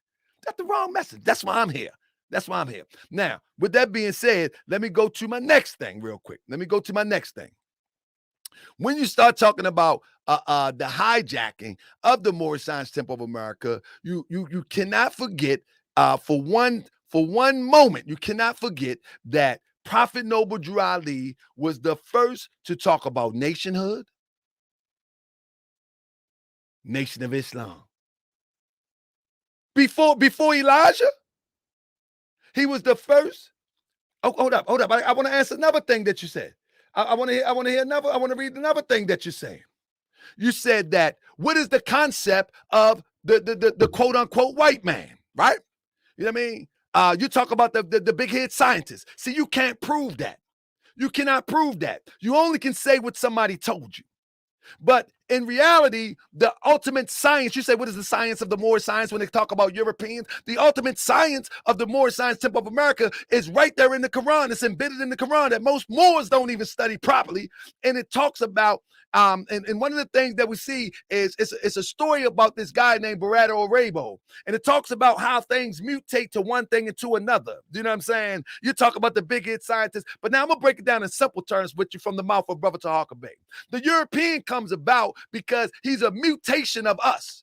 And when you're talking about natural selection, it just means that the European was separated from us, and then the European camouflaged himself into the environment in which he had dwelled for thousands and hundreds and possibly millions of years. No different than the polar bear that mutates from a brown bear. No different from a red fox who mutate to a white fox. No different. What are you talking about? Where's the science? I'm giving you the science now. We don't blame it on no big head scientists playing with no marbles, we don't give it to that. And now, when you're talking about supreme wisdom, you're talking about the circumference of the earth and all of that. Those measurements been done before Master Farad Muhammad. Did you know that? Though our ancestors in ancient Kemet been solved that equation. But now in 1931 say, this is the circumference of the earth, and this is the circumference of this is the distance. We already knew that. That wasn't surprising to us. What are you talking about? Our ancestors been charted. The Moors been charted the circumference of the earth. There's old maps that can see that. And when the Moors were subjected to Isabella and Ferdinand, this is why you got Moors that was on the Pinta and the ships that was coming over here to try to conquer under duress. Because the Moors had already knew the circumference of the earth. And now someone comes back and say, oh, like this is something new. It wasn't new. It's actually documented. Google it. All you got to do is Google it. The distance from the sun, the distance from the moon. Google it. These things was done in ancient times. So now one comes, and my time up. So now one comes and give you that, and you're gonna say, oh, but what about supreme wisdom? That is not supreme wisdom, because it was already known. It just wasn't known to those in Chicago. It just wasn't known to those in Detroit. But give you another one. You talk about. You got 5 minutes, brother. Okay. Now let me give you another one. One thing that you got to understand is the science. All right. And I'm going to break down a little bit science for you for a minute. You say, what have the Moors done? Right. I'm going to break down just a little something for you real quick. Let me get my page up real quick. One of the science that you got to understand is that, I'm going to bring this up for you real quick. When Elijah Muhammad said this is from an interview, Elijah Muhammad. Let me share this real quick, and I'll finish off with this. This is the science of this. When he said this, he says, I've been living in Chicago permanently. And there's some typos in here, but this is an interview. The early part of July, 19 something. Or shortly thereafter, I was released on bond at Washington, D.C. Since I have been here, I have spoken on about 8 or 9 occasions at meetings of Muslim temples. Of the Muslims at the temple located at 10th East Street, 51st Street, the 3rd floor, Chicago, Illinois. At these meetings which I spoke, I discussed the teachings of Allah. I estimate that there were about 300 people. Do you know what temple he was talking about? Because he hadn't established any temples of Islam under Farad Muhammad at that time. You know what he's talking about? Let me give you another clue. Let me give you another science.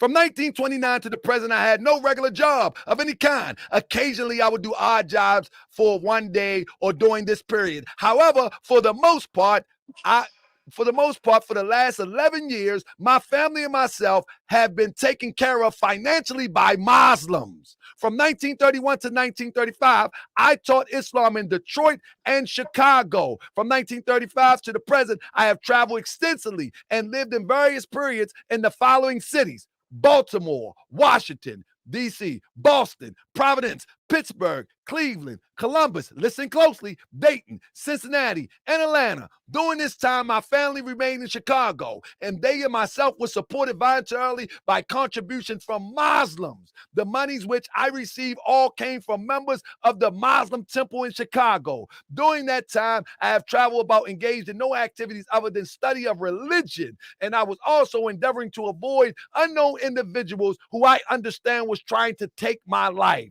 I also visited Muslim temple in Philadelphia, Newark, Hartford, Columbus, Baltimore, Washington, D.C. What temples was he visiting?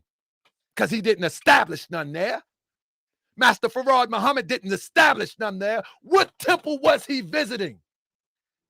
He was visiting the Moorish Science Temple of America, and the euphemism for the name was Muslim temples. And that's how he began to extract those Moors out there, and they begin to turn them about away from the raw teachings of how to develop yourself in a full-blown nation as it relates to the Moorish Science Temple of America. He went to all of these places with the express purpose to infiltrate these temples. And you can get all the history says it. He says it. How can he go to a Muslim temple if they haven't established any? They didn't establish those Muslim temples, but he went there and they was there. 2 minutes, bro. 2 minutes. So he goes there. The Muslim temples is there. Well, why is he going to Muslim temples? Why is he traveling around the country to Muslim temples? Somebody said, who wrote that? That is a excerpt from an interview that Elijah Muhammad did. And I'll have that later on with the source. But for right now, I can't give you all my stuff right now. What I'm telling you, I need you to answer the question, not right now. How can he go to a Muslim temple if somebody said that's not a primary source? Oh, no, I got the video with Elijah Muhammad actually saying it. That's a live video. I just got it typed out. That's a live video. What are you talking about? That's an interview. I'm not going to play it today. That's an interview. Somebody, that's not a primary source. I know you're getting scared. That's not a primary source. That's a real interview. Elijah Muhammad did a lot of interviews. You know, it's a lot of lost interviews of Elijah Muhammad. Anybody know that? It's a lot of lost interviews. Time, brother. Time, brother. Now, there you go. That was interesting. That was interesting, brother. Okay. Hold on, let me say this real quick before you start. Somebody says, Dr. Shabazz, this is the part I don't like. So this debate is about the origins of Islam and Muslim, not the works of organizations. Shake my head. Won't you go watch something else? Because that's what we're talking about here. Man, our people are so ignorant. Our conversation is what it is. There's millions of channels on YouTube you can go and watch. This is a brotherly debate. I am passionate. The brother is passionate. And we are almost finished. Now, if you don't like the conversation, then go do something else. Back to you, Brother Jay. Yes, sir. So, brother, quick question. Can you tell me when did you guys call yourselves, or why do you guys call yourselves Moorish? Moorish? Why we call ourselves Moorish? Yeah. To say, okay, when I answer that, you need to answer my question too. Why do we call ourselves Moorish? Because we descended from the ancient Moorish Empire, which some would equate to the ancient Moroccan Empire. So when you look at the ancient Moroccan Empire or the ancient Moorish Empire, it extended from the northwest, southwestern shores of Africa.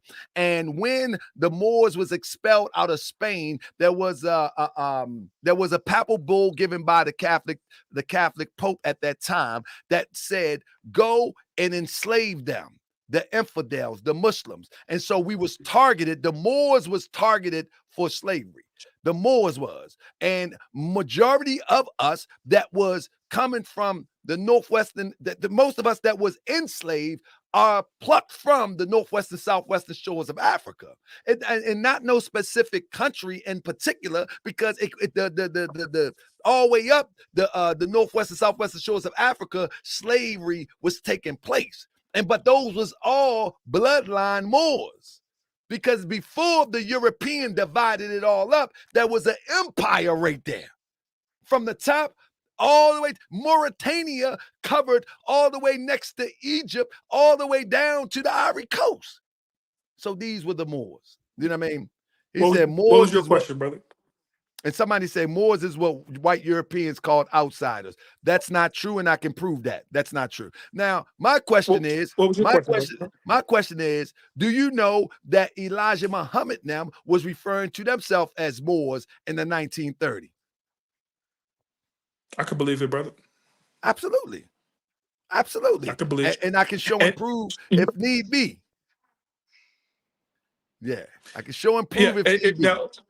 No doubt, and I'm glad you gave that history lesson on the Moorish terminology and even Spain, because in Spanish, the word Negro means what? Negro means black. Thank you, brother. Yeah. Have you? Yeah. So how can you say so-called Negro but then call yourself black man? Let me ask you that then. Because if you're saying that you're a black man, but you're not a Negro, you're saying the same thing. Can I explain, brother? Absolutely. So do you know where the word Negro came from, brother? What do you mean? It's a Latin. It actually stems from Latin. Mm-hmm. Yeah. And Greek, right? No, Greeks didn't create nothing. Stop. No. Greek. There's not a Greek language, brother.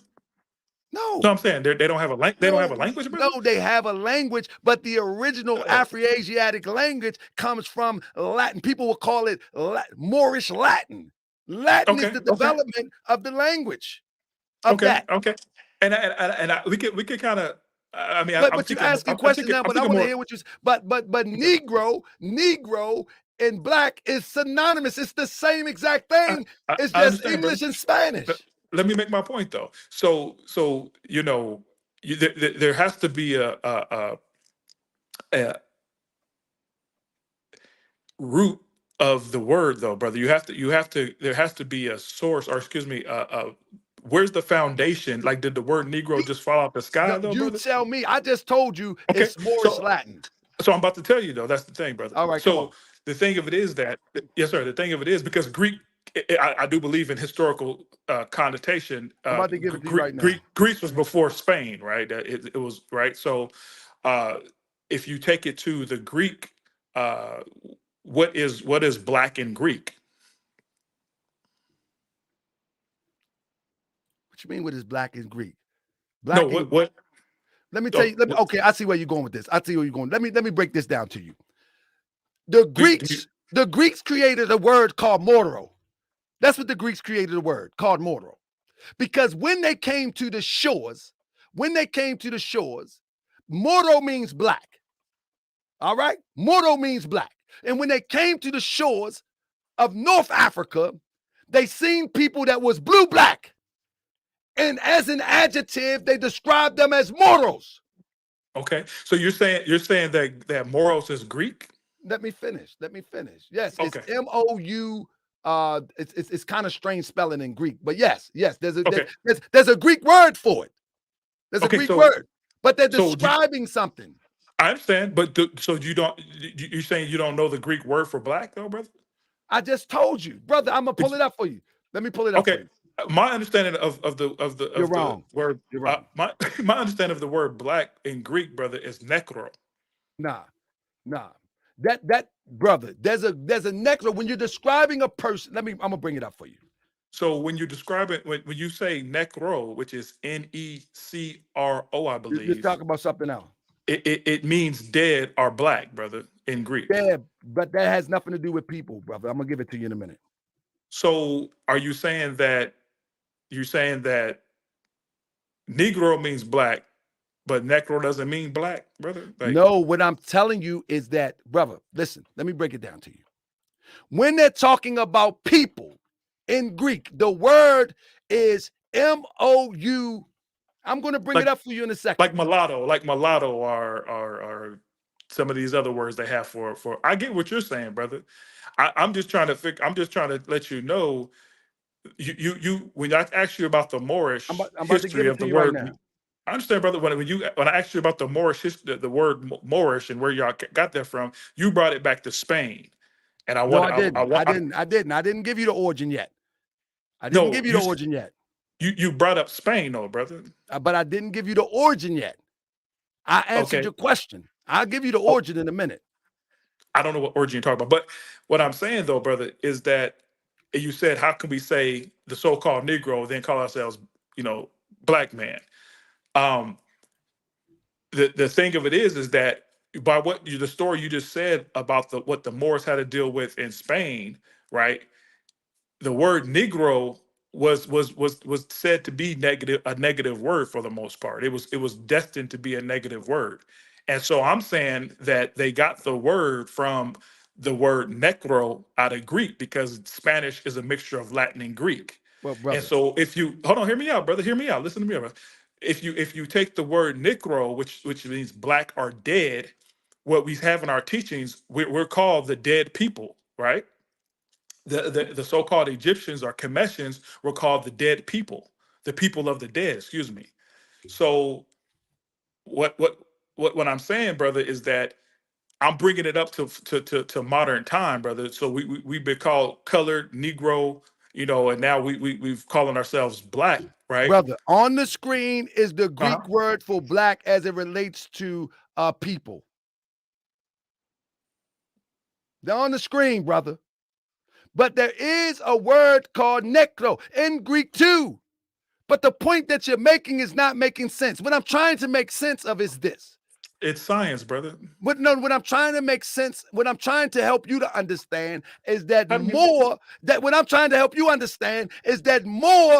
original term has nothing to do with Greek, has nothing to do with what you're talking about. These people described the people when they came to North Africa. They just described what they seen. Right. So how then are we called Negroes then? brother, because Negro. Now, do I got to give you a lesson, brother? No, you don't, brother. I just don't think you understand what I'm trying to Bro, say. I I'm understand giving it what to you're you in a saying. science. I'm Understand what giving you're it to you in a saying. science. The But I'm giving it to you in a scientific way, though, brother. European labeled us Negro. The European did here in America. Labeled us Negro. I understand, brother. He labeled us Negro to separate us from every human being is described from the land in which they come from. So even the Kemites is the land of the black. The name of the people are Kemites. I understand, the name brother. of the people. One second, hold up. The name of the people in Nigeria, they could be adjectively black, but the name that they go by is Nigerians. You understand what I'm saying? That, brother. So what the European did is took the term Negro to separate us from our illustrious history, and now we take Negro and say, I'm not Negro, I'm black. Okay, so look, because brother, it before you put words in my mouth, from the land of your origin. Thank you, brother. Before you put words in my mouth, brother, are you saying that this Greek word, my post or mavros, is it translated into more? No, it means black, bro. You said you said Negro means black. I told you that Negro, what you're saying is a Greek word, but this is also a Greek word, brother. But listen to me, brother, black. real quick. There's not one word. I understand that. But you're not disproving my point. If you may, can you put up the definition of necro? Brother, I said you're right about that, but that has nothing to do with what you're saying. But watch this though, brother. Watch this, because you just don't understand what I'm trying to say, brother. You're trying to speak for me instead of listening to me, brother. Because watch this though. Watch this, brother. Thank you, brother. So if you have the word Negro, right, and so you understand in linguistics that consonants and vowels are interchangeable, right? Do you understand that, brother? So if you have the word Negro, right, which is a C, N-E-C, right, which is like this, brother. Excuse my French. It's like this. I got to do symbols for you, brother. And you put another C here, right? You have, that's an O, right? O is a combining vowel, I believe. So the thing of it is, though, what happens if you put another C at the end of my hand here, at the end of my hand, right? Let's just say a baby G, right? A baby G is a circle with a sickle at the bottom of it, right? And so what you have there is a baby G, which is the seventh letter of the alphabet. So my thing of it is that the word Negro and the word Negro and Negro are actually they're the same word. And what it was designed to do was to hide who we are. So therefore, I'm in agreement. I know you said it, brother, but you were trying to disprove what I was saying, brother. I'm not disproving what you're saying. I'm saying, but listen to what I'm saying. Telling you is that the Greeks did not refer to us as Negroes as a people. But I understand that, brother. But what I'm saying though, brother, this word here, right, Negro and Negro, right, is what we are called in this modern time. So I'm saying, I don't think you understand what I'm saying. Greeks never referred to us as Nikpos. They never referred to us as that. But I understand what you're saying, that the European took it and used it. You know what I'm saying? The European took it and used it. I understand that. But saying that the Greek, that really has no relation, because the Greeks used the term morpo or some similar like that. I don't know the Greek. So as you can see, there's an equal word to Negro in what you're saying, but the Greeks never referred to us as that. But listen though, brother, what my point I'm saying is, in what I'm trying to define to you is that there is mathematical codes in the alphabets, brother. So and even the symbols of the alphabets, because just how we see there, what is those symbols that are in Greek? They look somewhat like English, but they're not necessarily English. I think that's a backwards E. I agree with the idea that they use this to hide our history. I'm totally in agreement with that. Yes, sir. But what I'm telling you is that the Greeks never used that term to refer to us. But how do you know what the Greeks use? I'm saying, how are you recorded. saying that It's recorded. It's recorded. When they came to the shores, the term that they use is the term that I showed you. I understand, brother. I've never seen or heard that word before, brother, that you just put up. But that's fine. I'm gonna give you the conclusion to this. Anybody, Okay. listen. Where do you think the origin of the term Moor come from? Are you asking me, brother? Yeah. Well, I mean, again, I am a recovering Nashidian, so I want to believe or heard that I guess it came from the word Moor or marauders or something like this. I don't actually know, brother. Brother, the term Moor come from an ancient tribe called the Moorish tribe. And Okay. when the European came there, they seen this tribe and they was able to communicate with them. This is documented. They was able to communicate with the people, and they said these are the Maori people. Mauri. These are the Maori people, right? And That's a because country in they Africa too, right? and because in Africa, and because they had blue-black skin, they would begin to call all people with blue-black complexion Moors or Maori. And so the unknown, the uneducated Negro think that the European named us Moor. When the European came there, we were already calling ourselves Moor, and every person that he's seen, and he try to say we all look alike, he will begin to use and write in history more. It's like, how do you have a black or more? An adjective on an adjective. It doesn't make sense. If more mean black, people would say more mean black. More don't mean black. You know what I'm saying? It doesn't mean black. The original meaning of the term Moor means those who went west or Westerners, those who came from the Levant, those who came from the Nile Valley and went west. That's the original meaning of Moor. And they were called the Maori people, representing those who went west. But that's a whole nother conversation. The point that I'm making to you is about NOI and the Moorish Science Temple of America. It's not to, I want to be clear. I want actual facts of history. Do you follow me?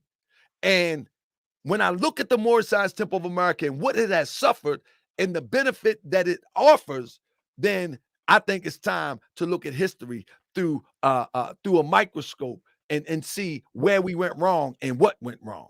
So these conversations are important. We have to bring it up to modern time too, though, brother. We can't just I'm ready. stay in the past, brother, and just kind of listen. Modern times is this. Modern time is history lessons, no. brother. Modern times is this. Wesley Muhammad is still talking about the mother plane and small ships. You see what I'm saying? We need to be, but Wesley Muhammad is talking about mother planes and small ships. Let's bring it up to modern. Subscribe to Wesley Muhammad, but okay. But I want to make a point. On the back of Muhammad Speaks, Elijah Muhammad states what the Europeans should be given, what the Europeans should be doing, and what they want from the European. And we have yet to lift one brick to build a brick wall around our own community built by us for us so we can flush our own poop, teach our own babies. You know what I'm saying? That was a good segue, brother, because the Nation of Islam when you're talking about it's the oldest organization to demand reparations, but I get you, brother. Yeah, but the point that I'm making is this. When did the Moorish Americans demand reparations for building the country? What you mean, reparation for building the country? Huh? Yeah, the Prophet Noble Drew Ali teaches us. He said, "Moors, take your place in the affairs of men, so we can reclaim that which was lost, that which was stolen." Okay. Tell me what it means. So you're saying there shouldn't be a demand on America for reparations, though, brother? My philosophy on reparation is not to demand anything from the European. My philosophy on reparation is you become the power and you write your own check. That's my philosophy. But Elijah Muhammad says, I believe in twofold. I believe that we should be building our own for ourselves, separate. Also, I believe that we need to take our place in the affairs that go on in the system that we pay into and extract that out. But he also says that he also demands reparations for 20 years or more. But hold up. Elijah Muhammad says that the NOI do not vote. He said the NOI do not participate in politics. I got it written.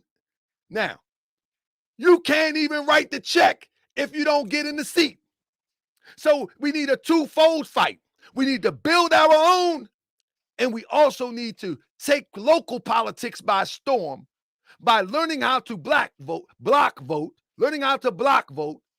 And was he wrong to say that we shouldn't vote though, brother? Of course he was wrong. Because we've been voting for the Democratic Party. Y'all voting for like 90% of the time. All right, let me ask you this. What has that produced? Since we're talking about production, because it's coming from a slave mentality. You're voting for a Democratic Party. Let me give you an example, like something that I'm trying to push here in Baltimore. In Baltimore, we got over 13 districts, right? And we are primarily Asiatic, quote unquote, black city. Boom. If I can get 1,500 to 2,000 people to vote one way, I can get drunk Uncle Billy in office. Did you know that?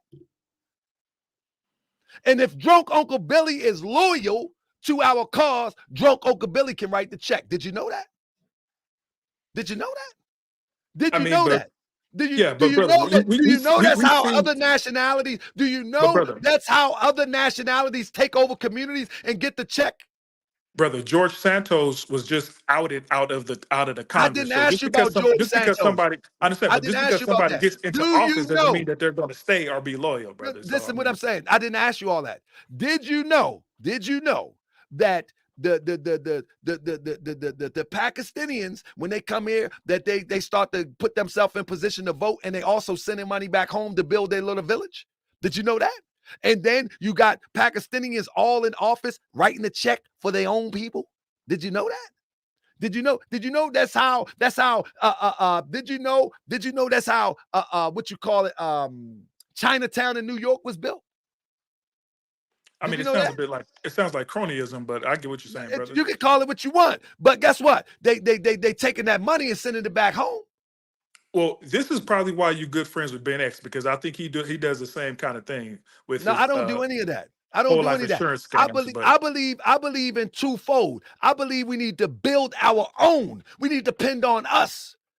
And we can't depend on someone who has pillaged, raped, killed, and slaughtered and murdered us to turn back down and give us anything. So listen to this, though, brother. Hold on, brother. If you get into a fender bender, Lord forbid, if it's something worse than that, brother, you telling me that you're not going to sue the person insurance that hit you, that wrongfully hit you, brother? You saying you just gonna build your car up again and say, oh well. Let me give you an example. So if somebody hurts you, if somebody there is a liability that they have, that America has for black people, for foundational black Americans, and so they give billions of dollars to Ukraine, billions of dollars to the Jews in Israel. The Jews in Israel get reparations. Brother, I hear what you're saying. For what I don't know. I mean, brother, it's not a bad argument, brother. Brother, when are you going to have alongside of that argument that you're going to build a septic tank to flush your own doo-doo? Brother, on side of that argument. I don't know what the hell Tariq is doing, brother. I'm asking you. No. Stop. You're not hearing me. We have, brother, stop. Brother. I said, on side of the argument of reparations, when are you going to push also to build a septic tank to flush your own doo-doo? Make your own Pampers. I'm trying to say, look, there's still outhouses. You really got that much faith. Now, you really got that much faith that this European is going to give you that which he struggles so hard to keep away from you. He giving everybody else. But you say the white man is the devil.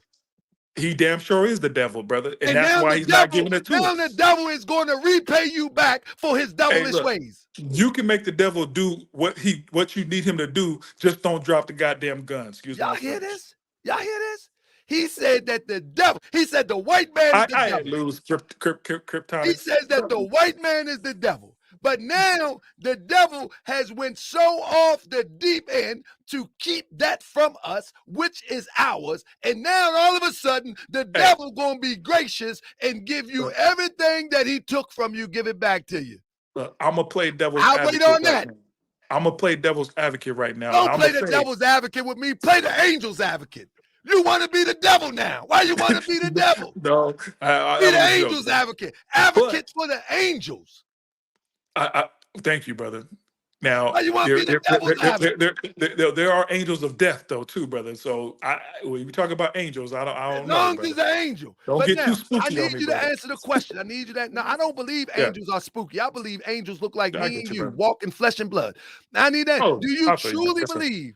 I mean, do you truly believe that the European is going to be so gracious one day and say, "Here, take it"? If you don't put yourself in position of power, then you ain't getting nothing. That's the divine plan of the ages. You have to put yourself in power.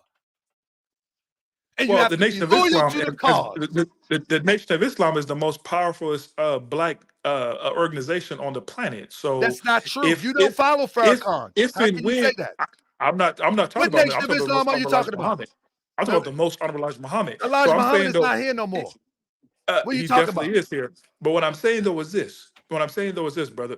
Oh, If black people unite oh. behind the most honorable Elijah Muhammad and his teachings, oh, this planet, we could turn this planet around. If all black people, and you see it in South Africa, you see them standing up to the powers that be with what's going on at the genocide in Palestine and stuff like this.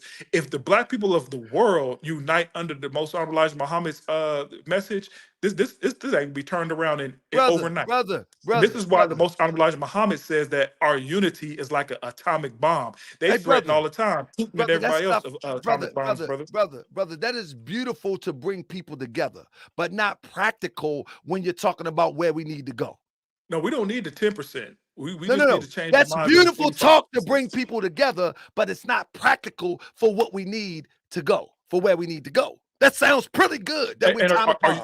are you saying then that the Moorish uh, Temple of America has the blueprint and the foundation to bring black people into freedom, justice, and equality, brother? Absolutely, but I don't think all of our people are going to go in that direction. Give me 100, give me 500, and I can make something happen. Give me 300, I can make something happen. Give me 400, I can make something happen within the capacity of that group. You understand what I'm Minister saying? I Farrakhan don't need has everybody. thousands, and what have they done, brother? That's what I'm You saying. I know, I don't mean, need everybody. I don't mean So to of say that in a course, disparaging type of what way. what I'm I'm just saying saying is, though. of course, I have confidence in the program of Prophet Noble Drew Ali, of course, and I don't need every so-called black person to be a part of it. I know the blueprint and how it works. So give me some people who have the aptitude to stand the test of time and see the program through, understand the program. And of Brother, course, real quick, I know you saw something in foundational Black Americans. I mean, why did you? Why? And I get what happened. You know what I'm saying? I think Tariq was out of line for that, a lot of that shit. But I'm saying though, brother, there must have been something that you saw in foundational Black Americans that caught your eye, brother. no. Listen. I said at the beginning of the argument, we're just freestyling now, family. We're Yeah, just. because I'm I gonna said bring this. it back to Listen, the I said message. this at the beginning of the argument. Because it was represented by Tariq, I knew it was a fluke. However, the essence of what it's supposed to stand for, I get it. Mhm. I get it. It makes sense. But he's cashing in on it. So now it Yeah, no longer makes sense. and He became and the face of it. Now it no longer makes sense. well, and Because I did because that. I because did you that so that. you cannot let the water out the cup and put it back in. You can't put Yeah, that same I water out the actually cup. didn't know. I So didn't know he was. I really, that was my ignorance. I really didn't understand his grifting I need power. you to And save so, that though. I need you to save that for Sunday, bro. yeah, okay, But brother. Yes, sir. let's get ready to wrap it up, brother. Okay, I appreciate you this. did pretty well, brother. You did pretty well, brother. I didn't get a chance. And see, in my closing, can I do the? No, Can you we can do close. closing arguments? Come on, brother. Okay. Absolutely. But let me say one thing, brother. Listen, family. I'm gonna calm down. Man, I really enjoyed this with Brother Jay. And anybody in the NOI that watching, I just want you to know without a doubt or contradiction that I get what you feel. And what I mean is sometimes we have to remember that these teachings, whether they're 100% true to somebody else or a lie to somebody else, but they're true to you and they brought you out the muck and mud, help you put That's your right. family on the right track. I get it. You are supposed to defend that. What we're having here is a conversation of history and the account that I look at and the account that the brother Jay look at. But at the end of the day, if it pulled you out the muck and mud, I get it. You're supposed to defend it. You're supposed to stand on it, and you're supposed to continue to help pull your people out the muck and mud. So don't take this for 1 second as this is some aggressive attack against NOI. I disagree. And obviously, Brother Jay have some type of disagreement or misunderstanding, or he's just not interested in the Moorish thought. And that's okay. And that's okay. But what helped him was the teachers of the Honorable Elijah Muhammad. And so, no, I love the Moors, brother. Yeah, no, I love the Moors. but I'm saying I don't want people to take our passion as if we're attacking and fighting and beefing. I like how you said, what did you say earlier? You said something, you said beef, and you like, oh no, let me take that back. Because that's not what this is. We're having a dialogue. Yeah. We're not banging on each other, brother. Yeah, no, iron sharpens iron, brother. And so, you know, I appreciate that. But I haven't went deep. You know, I didn't go all the way in my bag, right? You know, my bag is real deep, right? Yeah. But you know, you say that for Sunday, brother, because you might have to go into that bag, brother, for real. But, no, Sunday we're going to talk about FBA, right? I know, but you might bring something out the bag. You might need to bring something out the bag on Sunday, brother. That you might need to. Yeah. So. Well, I have no disagreement with you about FBA. I want to hear the story, how it come about, though. I would love to hear that. Yeah, okay. I was joking, brother. Yeah, I don't think we're going to disagree about FBA. Yeah. I don't think FBA is a bad thing, actually. I think the face of FBA, I think the face and the fake reparations concept that is brought by the face of FBA is the problem. That's the issue. Brother, the story it's gonna blow your mind, brother. The story, brother. I can't wait. Let's get your closing. How do y'all feel about this, man? Did Jay wax me and drag me? I need y'all to say Jay or Bay. Jay or Bay. Put it in the chat. Jay or Bay. Jay or Bay. If Jay waxed me. Jay, what the that's funny. Listen, if Jay waxed me, put Jay. If I waxed him, put I think it was a draw. I think it was a draw, brother. Huh? No, it wasn't no draw. I think it was a draw, brother. You think so? Yeah, so but go ahead and hit your closing. Okay.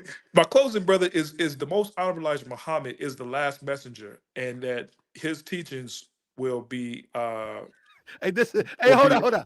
Yes, this is my brother Damon X. Damon X is coming on when he a teacher. When he comes. That was terrible. He's a faithful. He got at me earlier today. I love my brother Damon X, but he'll be on here in a few weeks and we'll be talking about similar things. Hey, wait, is that Damon that's not Damon that looked like what's that brother? Did you have him on a few months ago? That's my guy. That's my man. Oh Lord. Damon, brother. Bruh. That's my man. And he a Farrakhan Muslim, bruh. Come on, man. He's a Farrakhan Muslim for real. Yeah, did a sister chase him off the line? Leave my brother Damon X alone, bro. Man, that sister got in his man. He don't want nothing. No, Jay, go do your closing. You gonna leave my brother Damon X alone, bro. And he better go study some Dianetics before he try to come on this way. But anyway. So in closing, the most honorable Elijah Muhammad, brother. His teachings will stand the test of time, and let's just a couple of things that the messenger to this day has put on the map. I like how you saying what the Moors brought to the world, but brother, let me just tell you a couple of things that the messenger has done. When we say white supremacy, that came from the messenger. Now, someone can disprove me, but I want to say it was first written in this book here, Message to the Black Man. So even 20 years ago, we couldn't say white supremacy. Dr. Frances Cress Wilson had a hard time trying to prove her Cress theory, and Neely Fuller had a hard time trying to prove what white supremacy is. And the messenger had talked about white supremacy in this book here.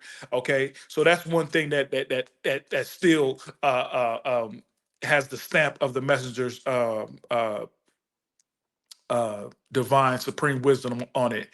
Also, the term Black American is also a term that's in this book here, Message to the Black Man page. I'll give you the page of it.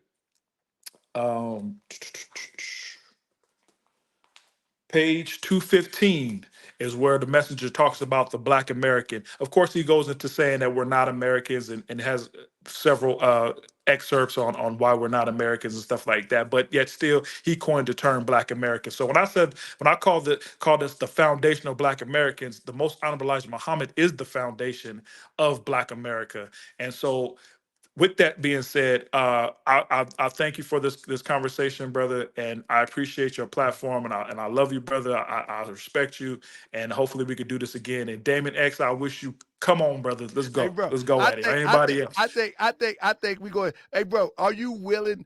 Don't let nobody get in your ear. Are you willing to have a conversation with Damon X? I want to debate his ass on Scientology and Dianetics and the tricknology that I don't think he all into that though. I don't think he ever. He could bring up Wesley Muhammad. He could bring up Ben X. He could bring up whoever he want to bring up. Hold up. Hands off Ben for now. Hands off Ben. Even my former friend. I love the brother, but my brother resists Islam. You know, I wish he would have. I don't know why he's still repping Scientology, but it is what it is, brother. Because it saved his family life. That's why. I guess. Yeah. It's still tricknology, and it's still a cult. So of course. So brother, listen, I'm gonna be texting you to see what your next event. Yes, You're sir, a busy man too, so I'm gonna be texting you the next availability. I say Sunday, but I'm gonna text you. You let me know your next availability.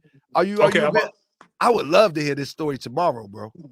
Yeah, I'm gonna talk to the wife, and you know, she went on the bed, but you know, I'll try to get some approval time. You know, the sister. I got you, absolutely. That's why I'm about to shut down too. You're gonna be talking again, like, oh Lord. But it's good for black men.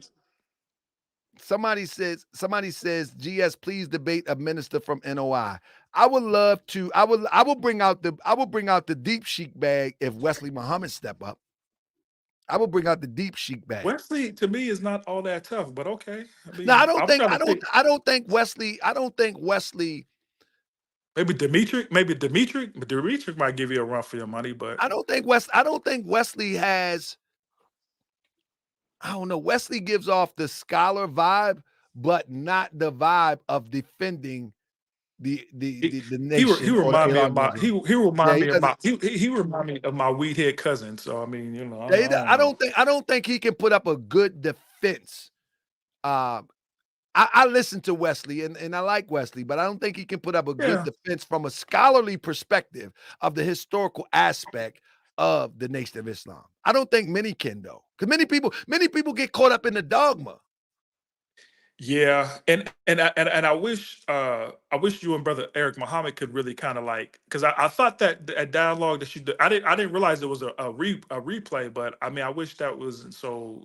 Somebody said, what about Nori Muhammad? Nori Muhammad too. He's a smooth speaker, but when you're talking about a historical aspect or historical accounts, and you're talking about a show and prove show like Moorish World TV, it's easy to talk, but I mean when you start bringing up stuff, the only thing people can say is oh, he got it from the white man. No, you got to refute some of this stuff. Right. Refute some of it. Just like if I say, okay, the picture where Master Farrar Muhammad is holding the book, right? The picture where Master Farrar Muhammad is holding the book, and some say, well, the pictures that you're showing, that's not Master Farrar Muhammad. However, you can find that the picture where he got locked up with Elijah Muhammad, you can find the picture in San Quentin, and this is recent though. These pictures came out like maybe in the late 80s, early 90s. They was hidden for a minute. The police record of San Quentin, the police record of Los Angeles. I didn't refute that because I meant to say that, you know, Master Farrar Muhammad didn't necessarily call himself white. The police officers. No. Bro, listen. He told them he was white, and also his draft report. Hold up, his draft report. I got other reports too. You want me to show you another report where he called himself white? I got a bunch of stuff where he says he's white. It ain't got nothing to do with jail. It was during the same time of passing, though, brother. A lot of black people went Yeah, by that's a good saying excuse, that but saying that was white. he's a black man. I know. I'm just He's saying, brother. It was that time. He's a necro. It was that time, brother. He's a necro. No. I got some other stuff where he filled out paperwork. I got business paperwork. He owned the business. I got business paperwork. I got hospital records. Yeah. But do you have anything on the messenger, though, brother? Besides some so-called wives and what was the messenger real name? Elijah Poole's the one I That's remember. a lie. That's a lie. Want me to give it to you real quick? People ain't gonna be ready for it. People ain't gonna be ready for it. I'm gonna give it to you. Oh, go ahead, brother. I'm gonna pull it up and give it to you. I'm gonna give you this as a token. A name. No, because listen, the point is, if you don't know the name, you cannot trace who a person is. You have to know the name. If you trace Elijah Poole, you're going to reach a dead end. You got to know the name. All right, let me give you the name. Give me a second. Let me pull it up. Give me 2 seconds. Now, I think his name is Messenger, brother. That's his name.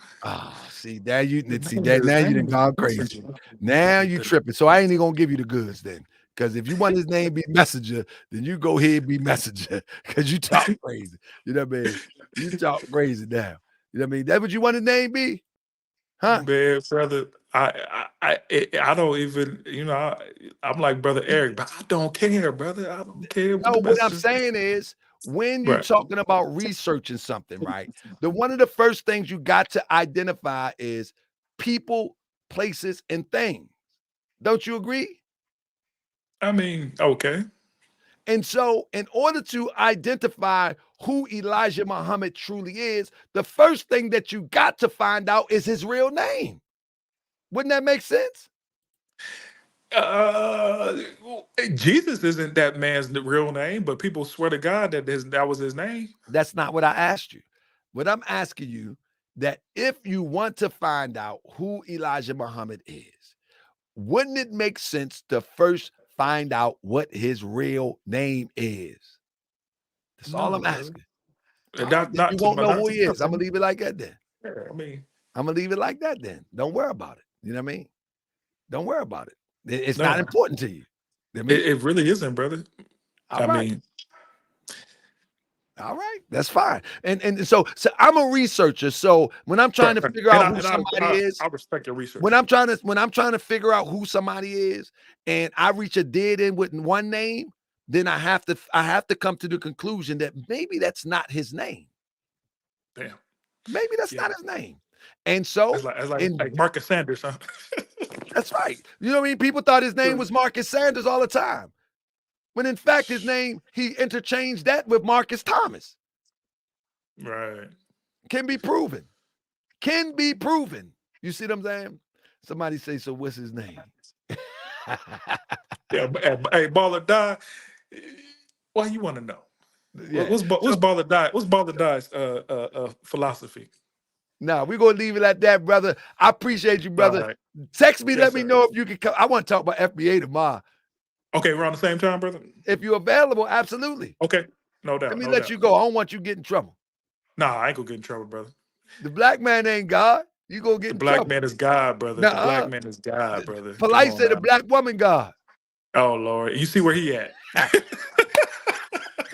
Peace, family. Assalamu alaikum. Brother, peace. Assalamu alaikum, brother. Alaikum salam, sir. All right. Peace. So, family, I think that was a good dialogue. I get passionate sometimes, and people take it as if I'm threatening and all that. But, family, I just really enjoy. I'm passionate about this, man. I put in a lot of work. Like a lot of research that I bring out, it takes me from certain cities. I done been certain cities, digging in archives. I've been certain places.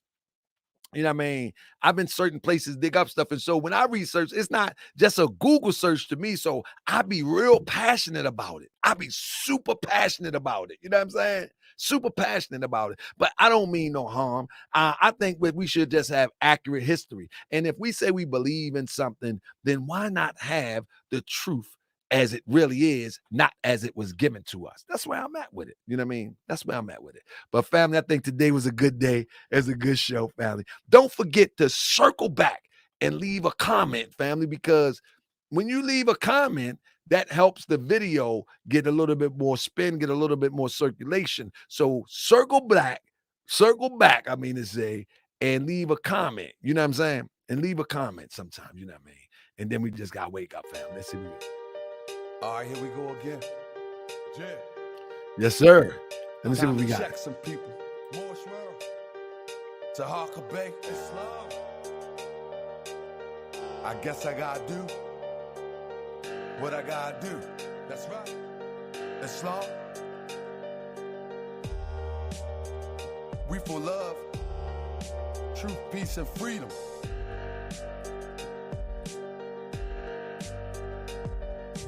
Won't nobody do it, leave it to me, I will. You lames, you gotta chill, you so not real. I've been watching you fake snakes acting different, cause you don't live in the hood and don't get public assistance. Man, my people be tripping when they think they better. All type of degrees, still dumber than ever. So corrupt and foul, but they know how to hide. They polish their life, it look good on the outside. But pull the veil back and I expose them all. They be tricking worse than them shorties up in the mall. Getting high as a kite, beating they wife and got a mistress and got enough to look down on you. Them brothers is cursed, even worse than a no-not. We know who you are, but all the heck you do is throw shots. We see what you got. Okay, you made it through school. Okay, you overcame. Lord, homie, that's cool. That's cool. So, you done came up with your little education. Now you want to look down on me and my peeps? Well, keep on looking down. That's right. And watch us. We on the come up. That's right, fam. Let's go. I'm sick and tired of these lame old frauds. Keep picking up the mic device, acting so hard. I've been through that fire, the type of things you never heard of. Little lanes like you will commit self-murder. You acting like life's so sweet over a beat. In the street without your heat, you clowns is weak. In the spot, in the box, you straight mince meat. Them tattoo tears make you look like a geek. Little sideshow freak, acting like they G, acting like they me, or who I used to be. But they all be embellishing, no effing intelligence. Taking care of your seeds, irrelevant, impressing them shorties, cause she got a little shape. But her nail and her weave, her whole style is fake. How can she be a dime, her brain flat line? Her birth canal is probably foul as swine. Oh. Yeah. Spit a few bars, somebody put you on, now you act like you hard. You ain't hard, nah. You straight bluffing. Exactly. I'm getting at you. Let's go. I'm trying to tell you all, just wake up. How many lives will we destroy to get caked up? How much time will it take us to even the score? How many dope fiend babies on the NICU floor? How many queens gotta turn into crackhead whores before we understand our savior is yet to be born? We got our eyes to the sky, the solution is in us. God put that with us. We born winners, we choose to be sinners. I play Allah, forgive us and forgive me for the way that I choose to deliver. But my message is the same as the Moorish Quran, but I say it in a way that certain people will respond. So go ahead, talk, ridicule and judge me, and go and sit around and watch things get ugly. When it all fall apart, the people you look down on, they be the only one that you can count on. It ain't look like your mother, father, sister, or friend. We need to realize we all we got in the end. Ain't nobody coming to your rescue but you. Instead of running your mouth, won't you see what you can do? Your life is only worth what you sacrifice. And black people, stop being so trifling. Asiatics, stop being so trifling. Come on, people, stop being so trifling. It's time for us to come up. We gotta stop playing, man. More step to the front. Stop acting like you bougie.